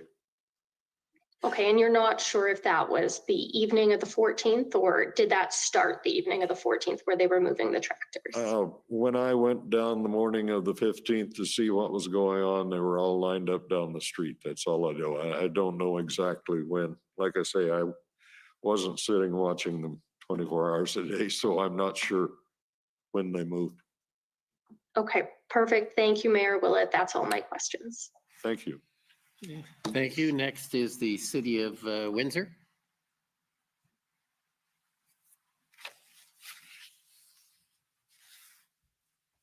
Good morning. Good Mayor morning. Willett. My name is Michael Finley. I represent the City of Windsor, which, as I'm sure you're aware, is a fellow border municipality. Yes, And we heard today, Mayor Willett, you live just blocks away from the protest site and indeed the border, right?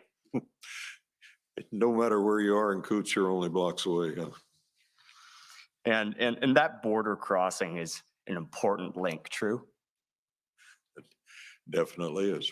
And I think you described it earlier as a lifeline and something with larger importance than just to the village of Coots. Is that fair? That's correct. And I guess perhaps I'm stating the obvious, sir, but fair to say that the village of Coots doesn't have sufficient resources on its own to ensure the security of that border crossing? No. Or in fact, to deal with a blockade of the magnitude that you faced earlier this year? No, our police force, as you heard, is 4 or 5 officers stationed in Milk River, Right. RCMP. And so a situation like that requires more than a local response. Is that fair? Correct. Including, I think, as you noted earlier, provincial support Yeah. and federal support too. Yeah, well, it's RCMP, so it's provincial and federal. And so that being so, would you agree that one might benefit from having a plan or at least a framework in advance to deal with situations like the one you experienced, even if they're not exactly the same in future? Sure. Yeah, would be nice if the old hindsight's 2020, but it would have been nice to have a plan. Yeah.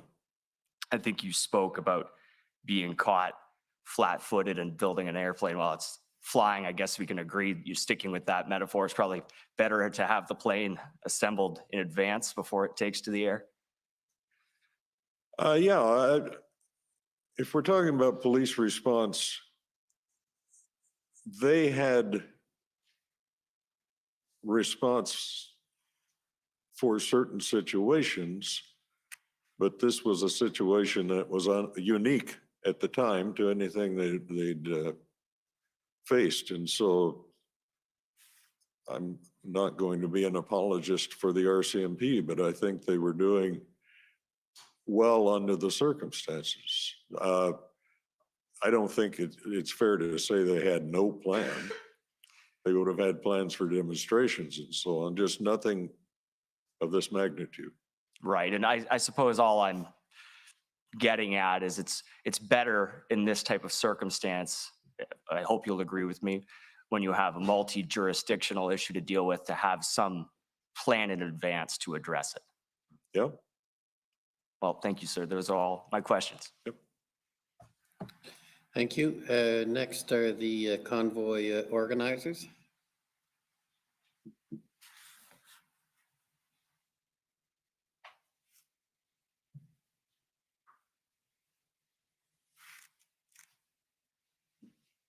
Good morning, Mayor.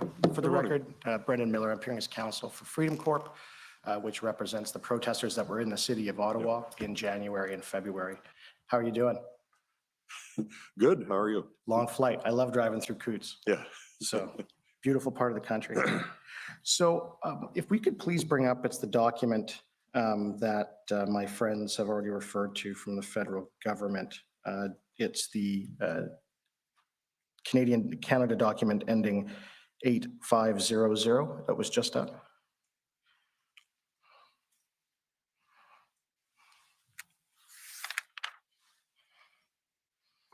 Apologies. Do you have the full doc ID? Yes, I do. It is pb.nsc.can.0000850.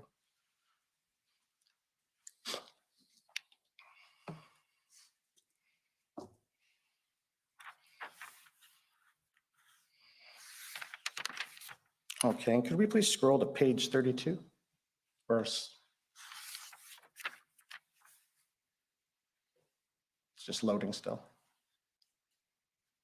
There we go. Okay. So this is the document my friend put to you. It's a PowerPoint put together by the RCMP. And there you can see that they are doing what they refer to as community engagement and talking and listening to protesters, supporters, and residents of Coots. Did you witness any of that?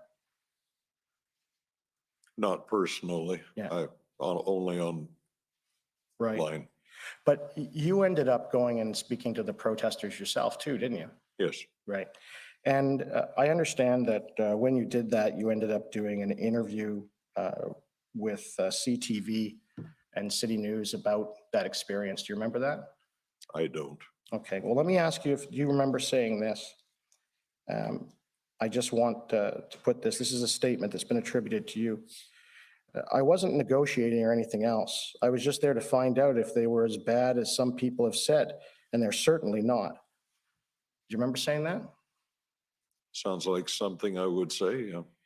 And you remember saying this about the protesters? They're the same guys that I have for neighbors. That was part of the uniqueness of this whole demonstration, yeah. Right.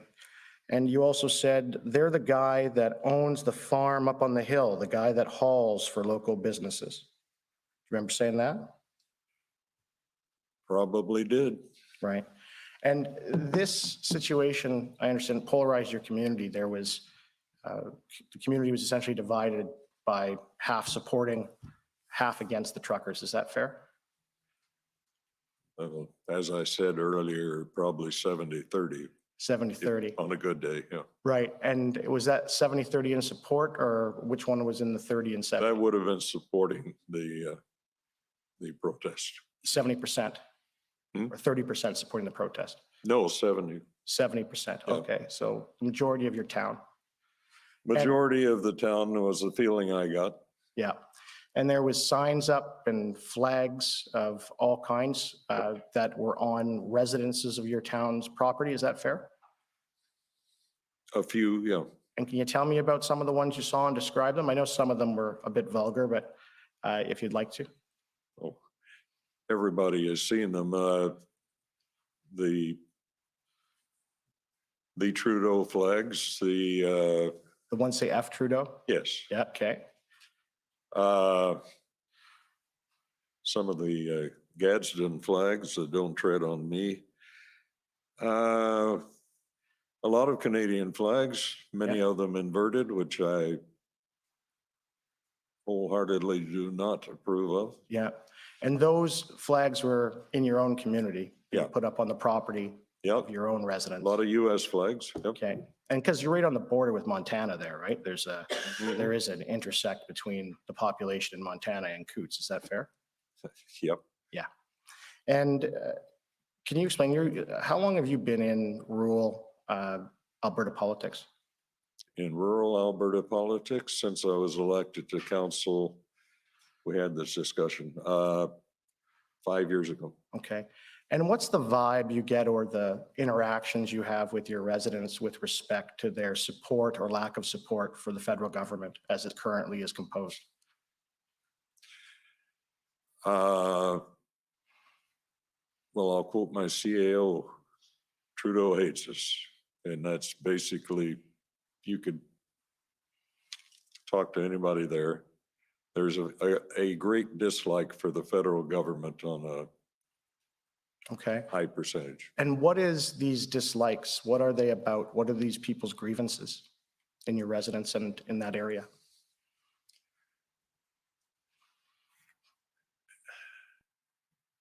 Genetic, I don't know how you, I've lived in Alberta for half my life, which means a long time.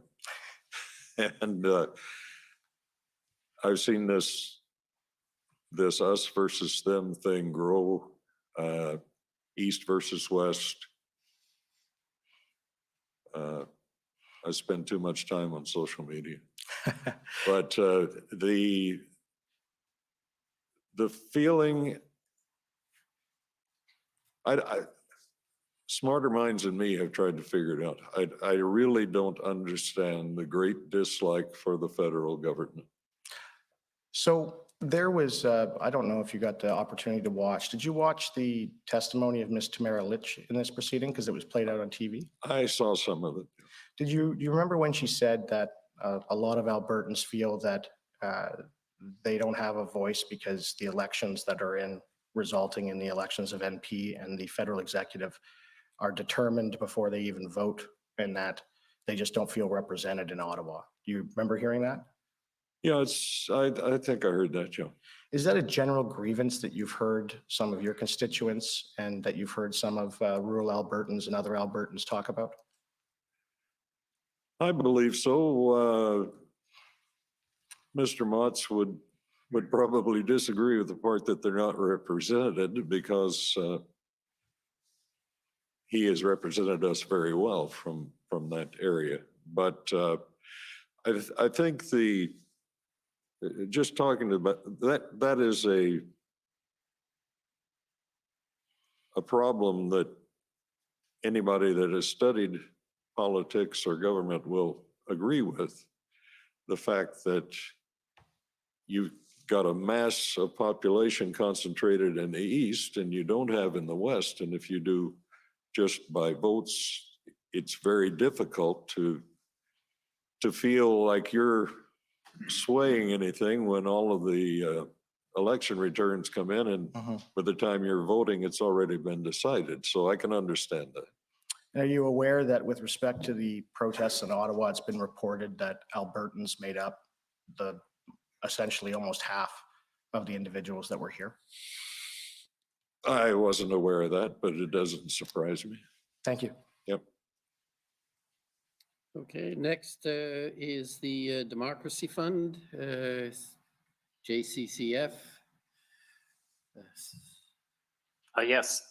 Good morning, Commissioner. Good morning, Mayor. Good morning. My name is Alan Honor. I'm a lawyer at the Democracy Fund. We share status with the JCCF and with Citizens for Freedom. Mayor, I think you gave evidence earlier today that Coutts is the only 24-hour border crossing in Alberta. Did I understand that right? That's correct. Okay, and about 75 kilometers away from Coutts, there's another border crossing at Del Bonita? Yes. And do you know if the border crossing times at Del Bonita were extended during the times of the Coutts protest? Yes, they were, I believe. Can you tell us a little bit more about that? The hours of the days they were extended? Oh, I can't give you that without it in front of me, but I don't believe it ever went 24 hours. I know that it was increased considerably. I believe I read a number somewhere that percentage-wise, they saw crossings go up 917% or something like that. So it would have had to have been open a lot more, but I don't have the numbers. That's fair. Thank you. I'm wondering, before the protesters left on the 15th, and before the, let me actually rephrase this. After the Emergencies Act was invoked, did you speak to any of the protesters before they left? Not directly, no. But you told us about rumors on social media which referred to bank accounts being frozen. Were those social media accounts coming from the protesters? Yes. And how do you know that? Well, okay, I'm not going to say 100%. Somebody could have been faking it, but there were Facebook pages called Coots Convoy Restart. And I'm not going to name them all, but they were obviously followers or participants of the protest by the content that was posted, by things that they said. And so these were social media sites where you could sign up and you could make posts regardless of whether or not you were at the protest. That's correct. So anybody could have posted those rumors on that site. Anybody could. They were moderated sites. They would have to get past the administrator, but I don't know. I didn't put them up there. Okay. Whatever the case is, however, you would agree with me that the reason why the protesters ultimately leave, what you call the straw that broke the camel's back, was the discovery of the weapons, and it was not the rumors about the Emergencies Act. I think that's correct. I saw an interview with Alex Van Herk that he did the evening of the 14th. It's on YouTube, where he explicitly said that it was the weapons. It wasn't the act, because they'd heard about it, but they were prepared to stay until it, that's in Ottawa, basically, is what his sympathies were. And Alex Van Herk was one of the spokespeople, or one of the leading people at Coots among the protesters. That's correct. He's been charged along with Marco, so I'm not sure how much I'm supposed to talk about it, but. Okay. We'll move on. My friend from the Government of Canada brought up the Critical Infrastructure Defence Act. And I understand you thought that the RCMP should have used that act against the protesters. I did. Part of that might have been my misunderstanding of what they were doing. As I said, I wasn't privy to the situation reports that were coming out every day until I saw them the other night. So there was stuff going on, and there possibly are even charges still waiting for people over that act. So yeah, go ahead. I'm sorry to interrupt. I think maybe would you agree with me that the RCMP may have exercised their jurisdiction under that act, or their discretion under that act, had the protest not ended when it did? Well, I think they were doing it even as, like, I know that there were violation tickets and so on being issued, and that there possibly are still charges coming. So the process maybe doesn't move as quickly as I would like it to, but I believe they were working under that act, yes. Okay, and I just want to ask you about that act. Is it your understanding that the act prohibits the willful obstruction of essential infrastructure if that obstruction renders the infrastructure dangerous, useless, inoperative, or ineffective? Yes. Okay, and in your view, that was happening in Coots because of the blockade? Yes. And if somebody commits an offense under that act, the police can arrest that person without a warrant. Is that right? I'm not sure about the without a warrant, but I know they can arrest them. But you would take it from me that the act says that. Sure. there are also fines under the Act? Yes, And does it accord with your understanding that the fine for a first offense can be no less than $1,000 and can be as much as $10,000? I've heard that, yes. And that a fine for a second offense or a third offense can be as high as $25,000? Sure. Do you know if any of the protesters at Coots were driving company vehicles? Or were parking company vehicles? I don't know for sure. There might have been some owner operators there. I didn't see any name brand company vehicles parked there. But some of those trucks could have been owned by corporations. It's possible. And it's also under the Critical Infrastructure Defense Act, someone can be fined, a corporation can be fined a minimum of $10,000 for an offense and a maximum of $200,000. Did you know that? I may have seen those numbers. I don't know. I'll take your word for it. Okay, thank you very much. Those are my questions. Okay, thank you.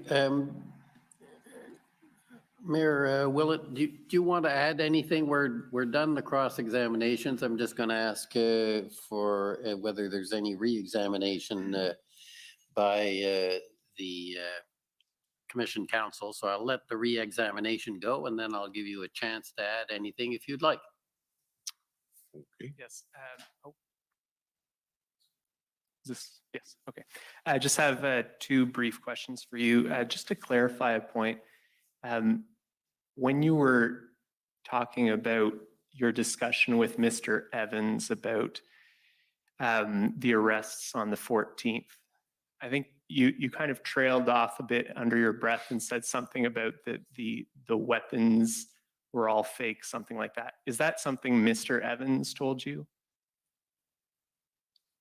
I believe he mentioned that there was a rumor they had been planted even at that early date. And then I know that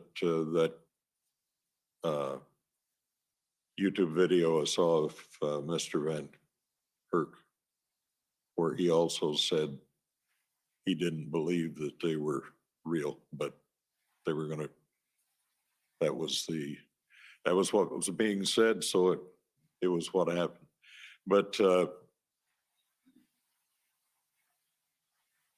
yeah, that to answer your question, that's what was said. I just want to confirm that was not your own assessment of the situation. That was not my assessment, no. Thank you. Yeah. Okay, so that's it. Do you want to add anything before you head back west? It's cold out there. How long can I talk? No, the situation that happened there were a lot of people that said that I was against the protest. And I wanted to make it perfectly clear, I was never against the protest. You have that freedom, that right to protest anytime you want, as long as you don't break the law and interfere with my right to travel and so on.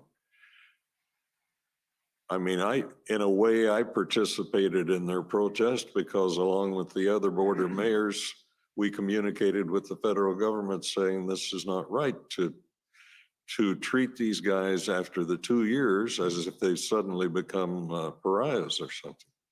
So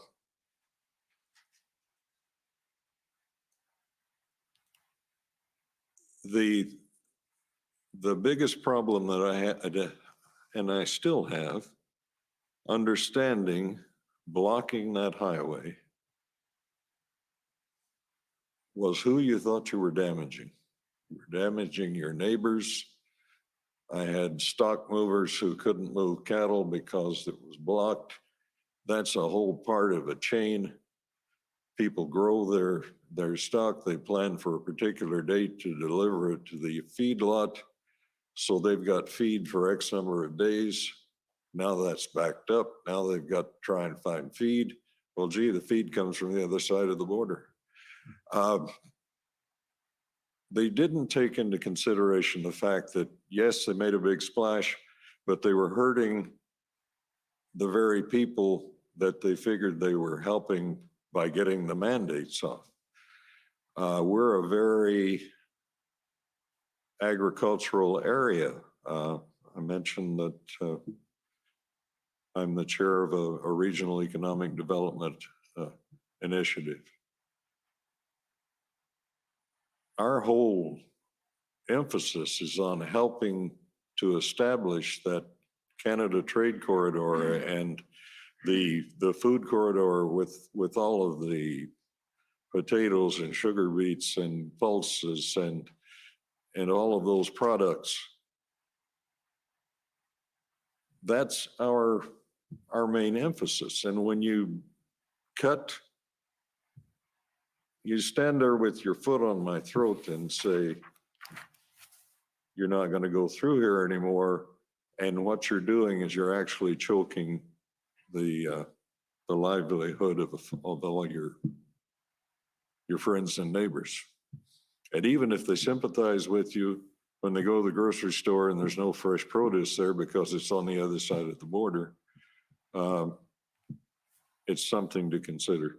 So that was the main thing. And when the protests turned to an illegal blockade, they lost my support. And that's it. And I did what I did as far as the village goes because I'm responsible for those people. And I'll try and get through without breaking down here this time.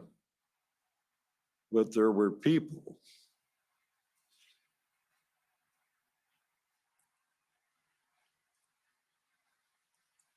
It was literally, people were literally physically frozen and not able to go through that blockade. And since everything is on the other side, it was a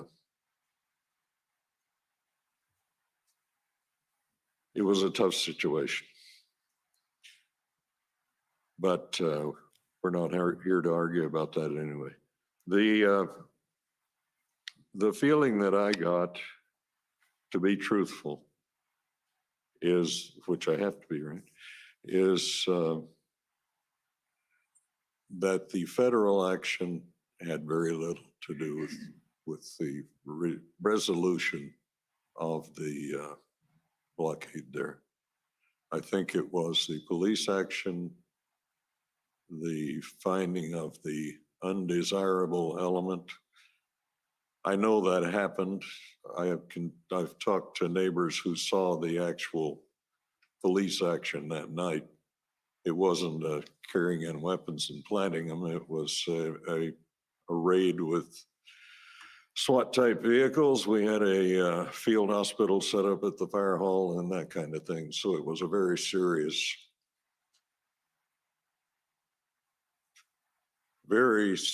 situation. So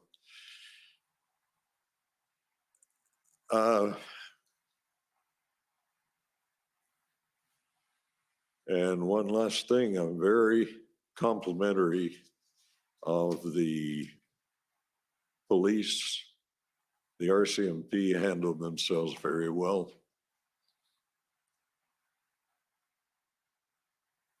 And I'm glad it's over. And I thank you for that opportunity. Well, that's fine. We're here to get at the bottom of what happened, not only in Coutts, but across. Can I just ask you one thing following up on you're all in favor of protests, and you'd mentioned about the land that had been set up to continue protesting, and it wasn't used until after the blockade was cleared. Did I hear you correctly? Yes. And they continued to protest there for some time, you said? Weeks. Yeah, I don't know the exact number. And do you know if it was the same group that had blockaded that continued to protest there? I believe that most of that was people who had showed up for the secondary encampment and they just moved off the road because they had nowhere else to go. Okay, well, thank you very much for coming. It's appreciated. Your evidence was appreciated. You're free to go back to the cold. Well, thanks, I think. Okay, so we're going to take the morning adjournment, the morning break, and come back with a new witness. So we'll take 15 minutes. The commission is in recess for 15 minutes. La commission est levée pour 15 minutes.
That was a very telling testimony.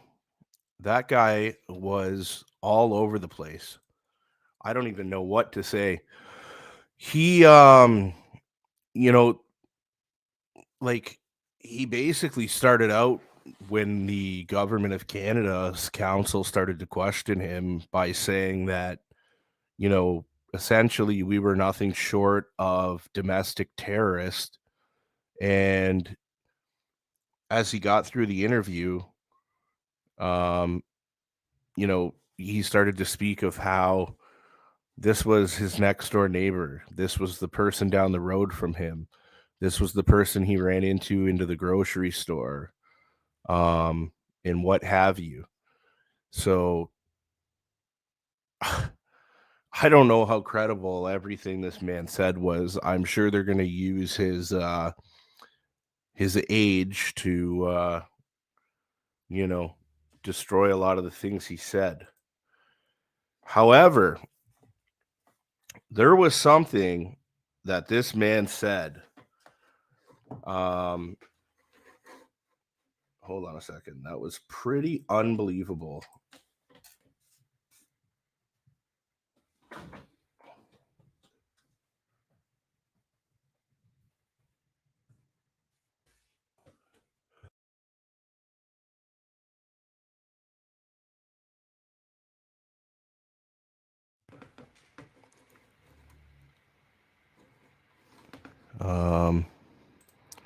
I just want to pull this up and we can check it out together. Give me a second and I'll put it on StreamYard.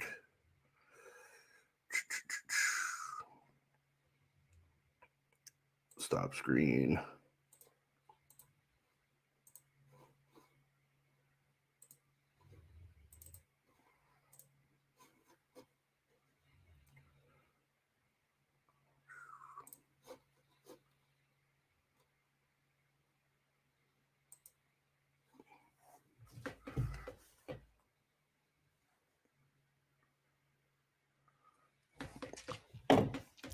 So here's an interview that the Daily Mail did.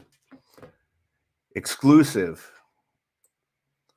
I don't trust the police, not to lie. Grandmother 62 arrested and manhandled in her pajamas after letting Freedom Convoy truckers park at her border home. Insist seized arms cachet was planted by the cops. Joanne Person, 62, was among the 11 people arrested Monday in Coots, near the Montana border, where police seized a huge cache of weapons. Speaking to Daily Mail after a 2-day stint in jail, Person recounted how cops ransacked 2 RVs on her property, slammed her onto a car, and cuffed her. A 62-year-old lady we're talking about here. 62-year-old lady who let the police use her property during this time. The grandmother said she was fully in my jammies and in bed when Canadian Mounties stormed her single home just after midnight on Valentine's Day. The RCMP confirmed they made 11 arrests at the home where they found a large cache of weapons, including 13 long guns.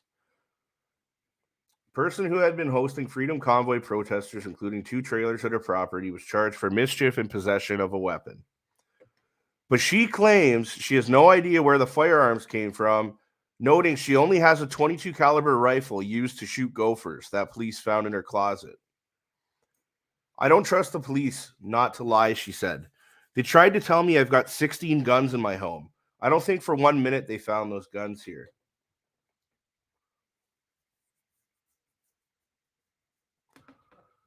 So I want to see, I'm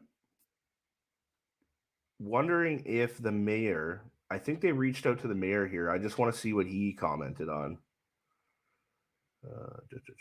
Humanitarian person, hosted array of protesters. It's absolutely surreal, she told Daily Mail. I was alone last night and I had to take a sleeping pill. I was sleeping with one eye open and my ears are large. I have bells hanging on my door because I'm afraid they'll come back. Seems like a very traumatic experience for a 62-year-old lady to have to go through.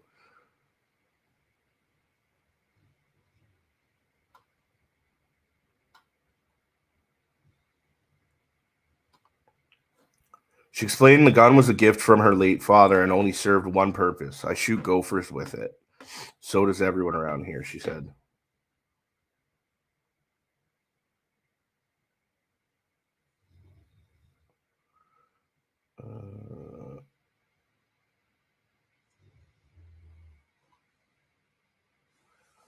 Oh, so here's Marco, who testified yesterday. The development with weapons and the personal armor was not associated with us, and to keep that distance, we decided to leave peacefully. Marco, one of the convoy organizers, said in announcing the decision Tuesday. On Thursday, he stopped by her house to hear her account, and he raised doubts about the official version of the events.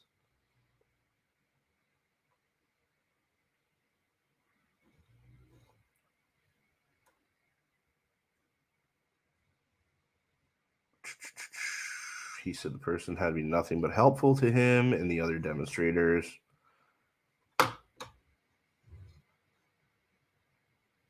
It makes no sense. And with firearms that come off the shelves are in every household in this province now used for conspiracy to murder, it's unacceptable, and they have to be held accountable. So the guys who got arrested for this, just in case anyone doesn't know the context behind this, they are still in jail. They have been denied bail. They have been in jail since this happened, and none of them have previous criminal records.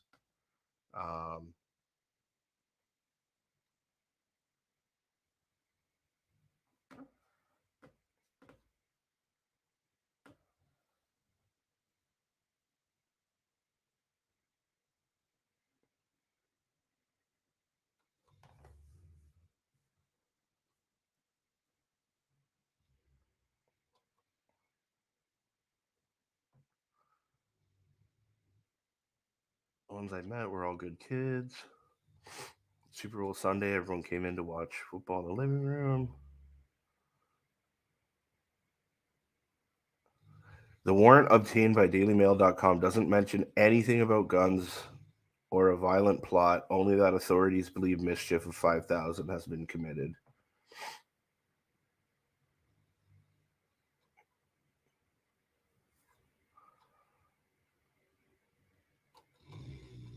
So these are the people that were arrested.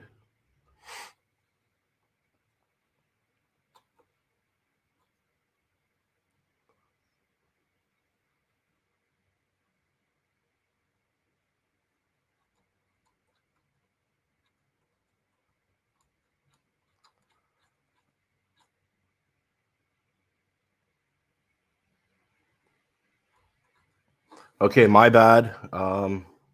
What I was looking for isn't there, but what I wanted to play is let's go to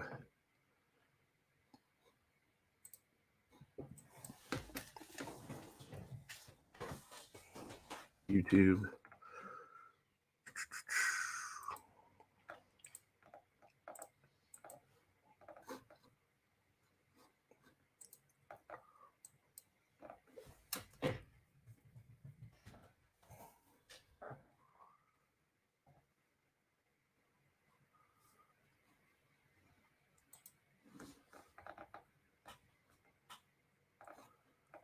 Rob.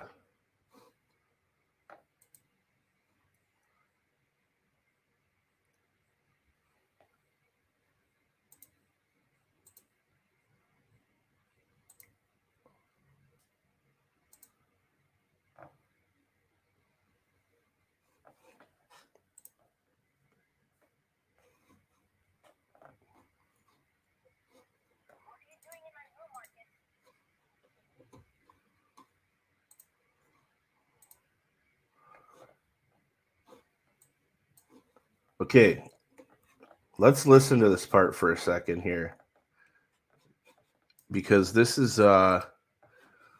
pretty wild. So, okay, share screen.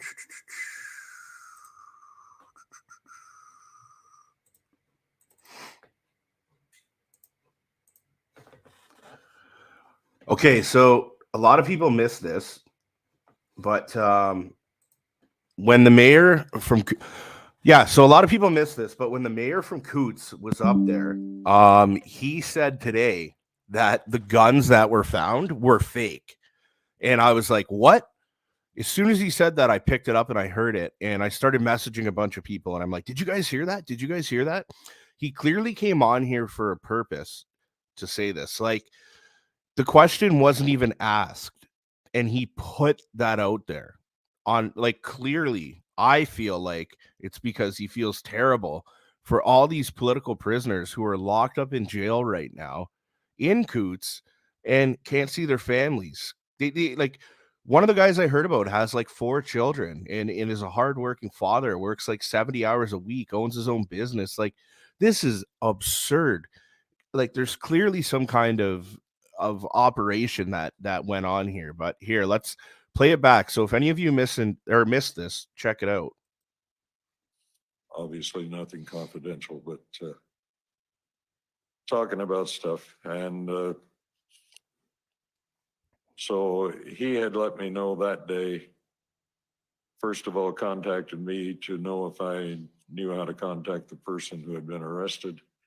And then we went on from there. And he talked about the guns, or the arrest and the guns. Guns are all fake, but. Did you hear that? The guns are all fake.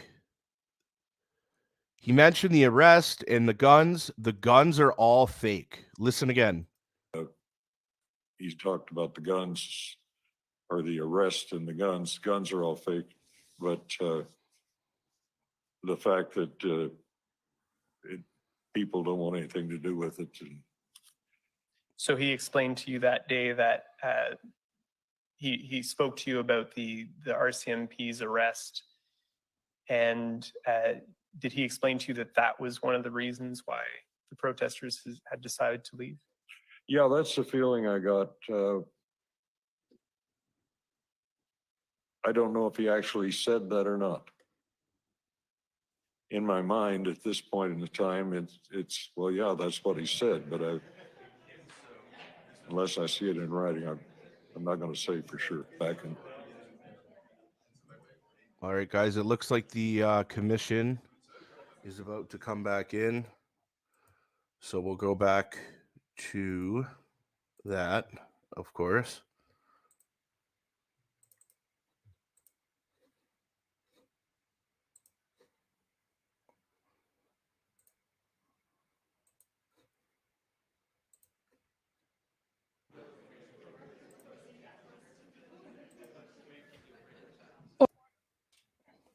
Order allowed.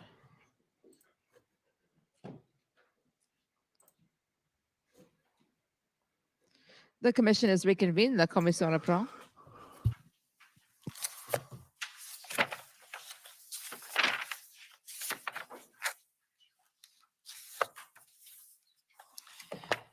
Bonjour, Monsieur le Commissaire. I'd like to call Mario Di Tommaso to the stand, please.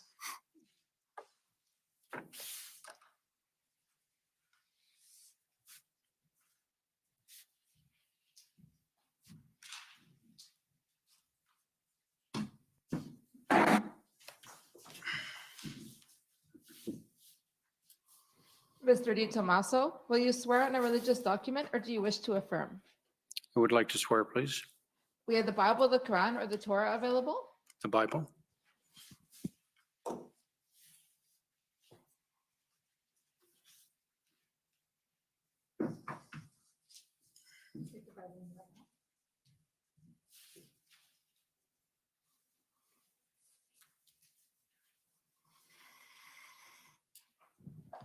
For the record, please state your full name and spell it out.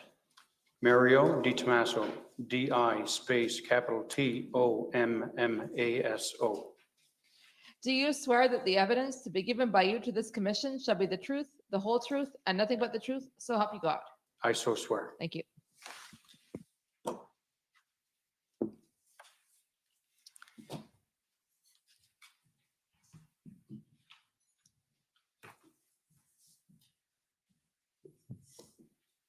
Good morning, Mr. Di Tommaso. Good morning. For the record, my name is Gabriel Poliquin, Senior Counsel to the Commission. We just have a few little points of business here. If we could pull up document WTS 6041, please. So that's being brought up. You sat down with us, Mr. Di Tommaso, in September for an interview, and we produced an interview summary, which I believe you and your counsel have had the opportunity to review. Is that correct? Yes. Okay. Are there any changes you would like to bring to the interview summary today? No. Okay. So we'll enter the summary into evidence. The next documents I'll refer to, I don't think it's necessary to put them up. The first one is AFF 60114 or for the record. And the second one being ONT.IR.701, which is the first one is the affidavit that you swore advising on behalf of the province that Ontario's institutional report, which is the second document, that document is accurate and complete. Is that correct? That's correct. Okay, you will enter those into evidence as well. So, Mr. Di Tomaso, you're of course the Deputy Solicitor General for Ontario. Before we proceed, Commissioner, may I have your indulgence? I'd like to use a calendar with key dates on it, just has key dates on it, if that's permissible. I don't see a problem. That's fine with me. Thank you. Okay. Indeed, we'll be discussing lots of dates, and so, Yes. orienting yourself in time, I think, is probably advisable. So yes, just to start over, your position, of course, is Deputy Solicitor General for Ontario, correct? Yes. Okay, and are you the only Deputy Solicitor General? No, so there's another Deputy Solicitor General in the ministry, and she is responsible for the corrections portfolio. Okay, and only the corrections portfolio? Correct. Okay. And that was your position at the time of the events that are of interest to this commission, correct? Yes. January, February 2022? Yes. Okay. Now, just to set the table, if you could give us an understanding of the role of the Solicitor General as a government department within the province of Ontario.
I can't believe that just happened, guys.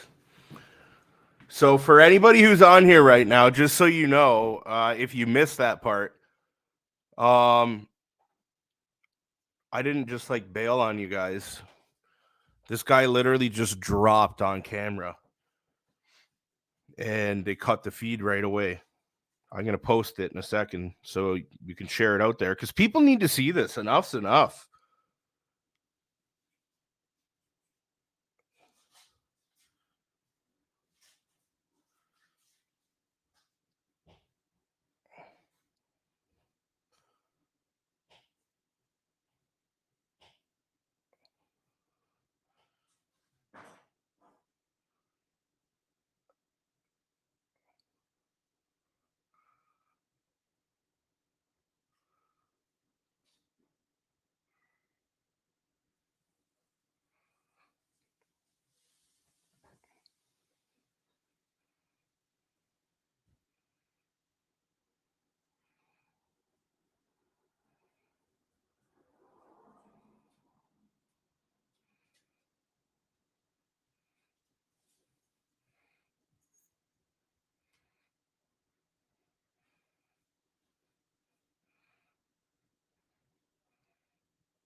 Hi, Laura. No, I'm not in Ottawa. I'm just at home covering this.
I wonder what they're gonna do, if they're gonna like shut this down for the day, or if they're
I still have no idea what's going on, guys. So my apology for just kind of chilling out at home. I have a really, really busy week, to be fair, or else I'd be on here, going through things the entire time. But I just wanted to stream this for everyone to see. So, yeah, we'll keep this going and we'll see when they come back. I'm going to go outside right now and call someone that I know who's actually at the commission so we can kind of get a little bit of clarification as to what's going on. My assumption is that obviously they couldn't come on here and tell us, but that they're taking the afternoon break right now, and this will probably resume. If not, maybe they'll cancel it for the day, but I think it'll resume, and they probably just took the lunch now.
All right, guys. I just talked to somebody who's live in Ottawa right now, and they let me know the hearings are going to commence at 3 o'clock.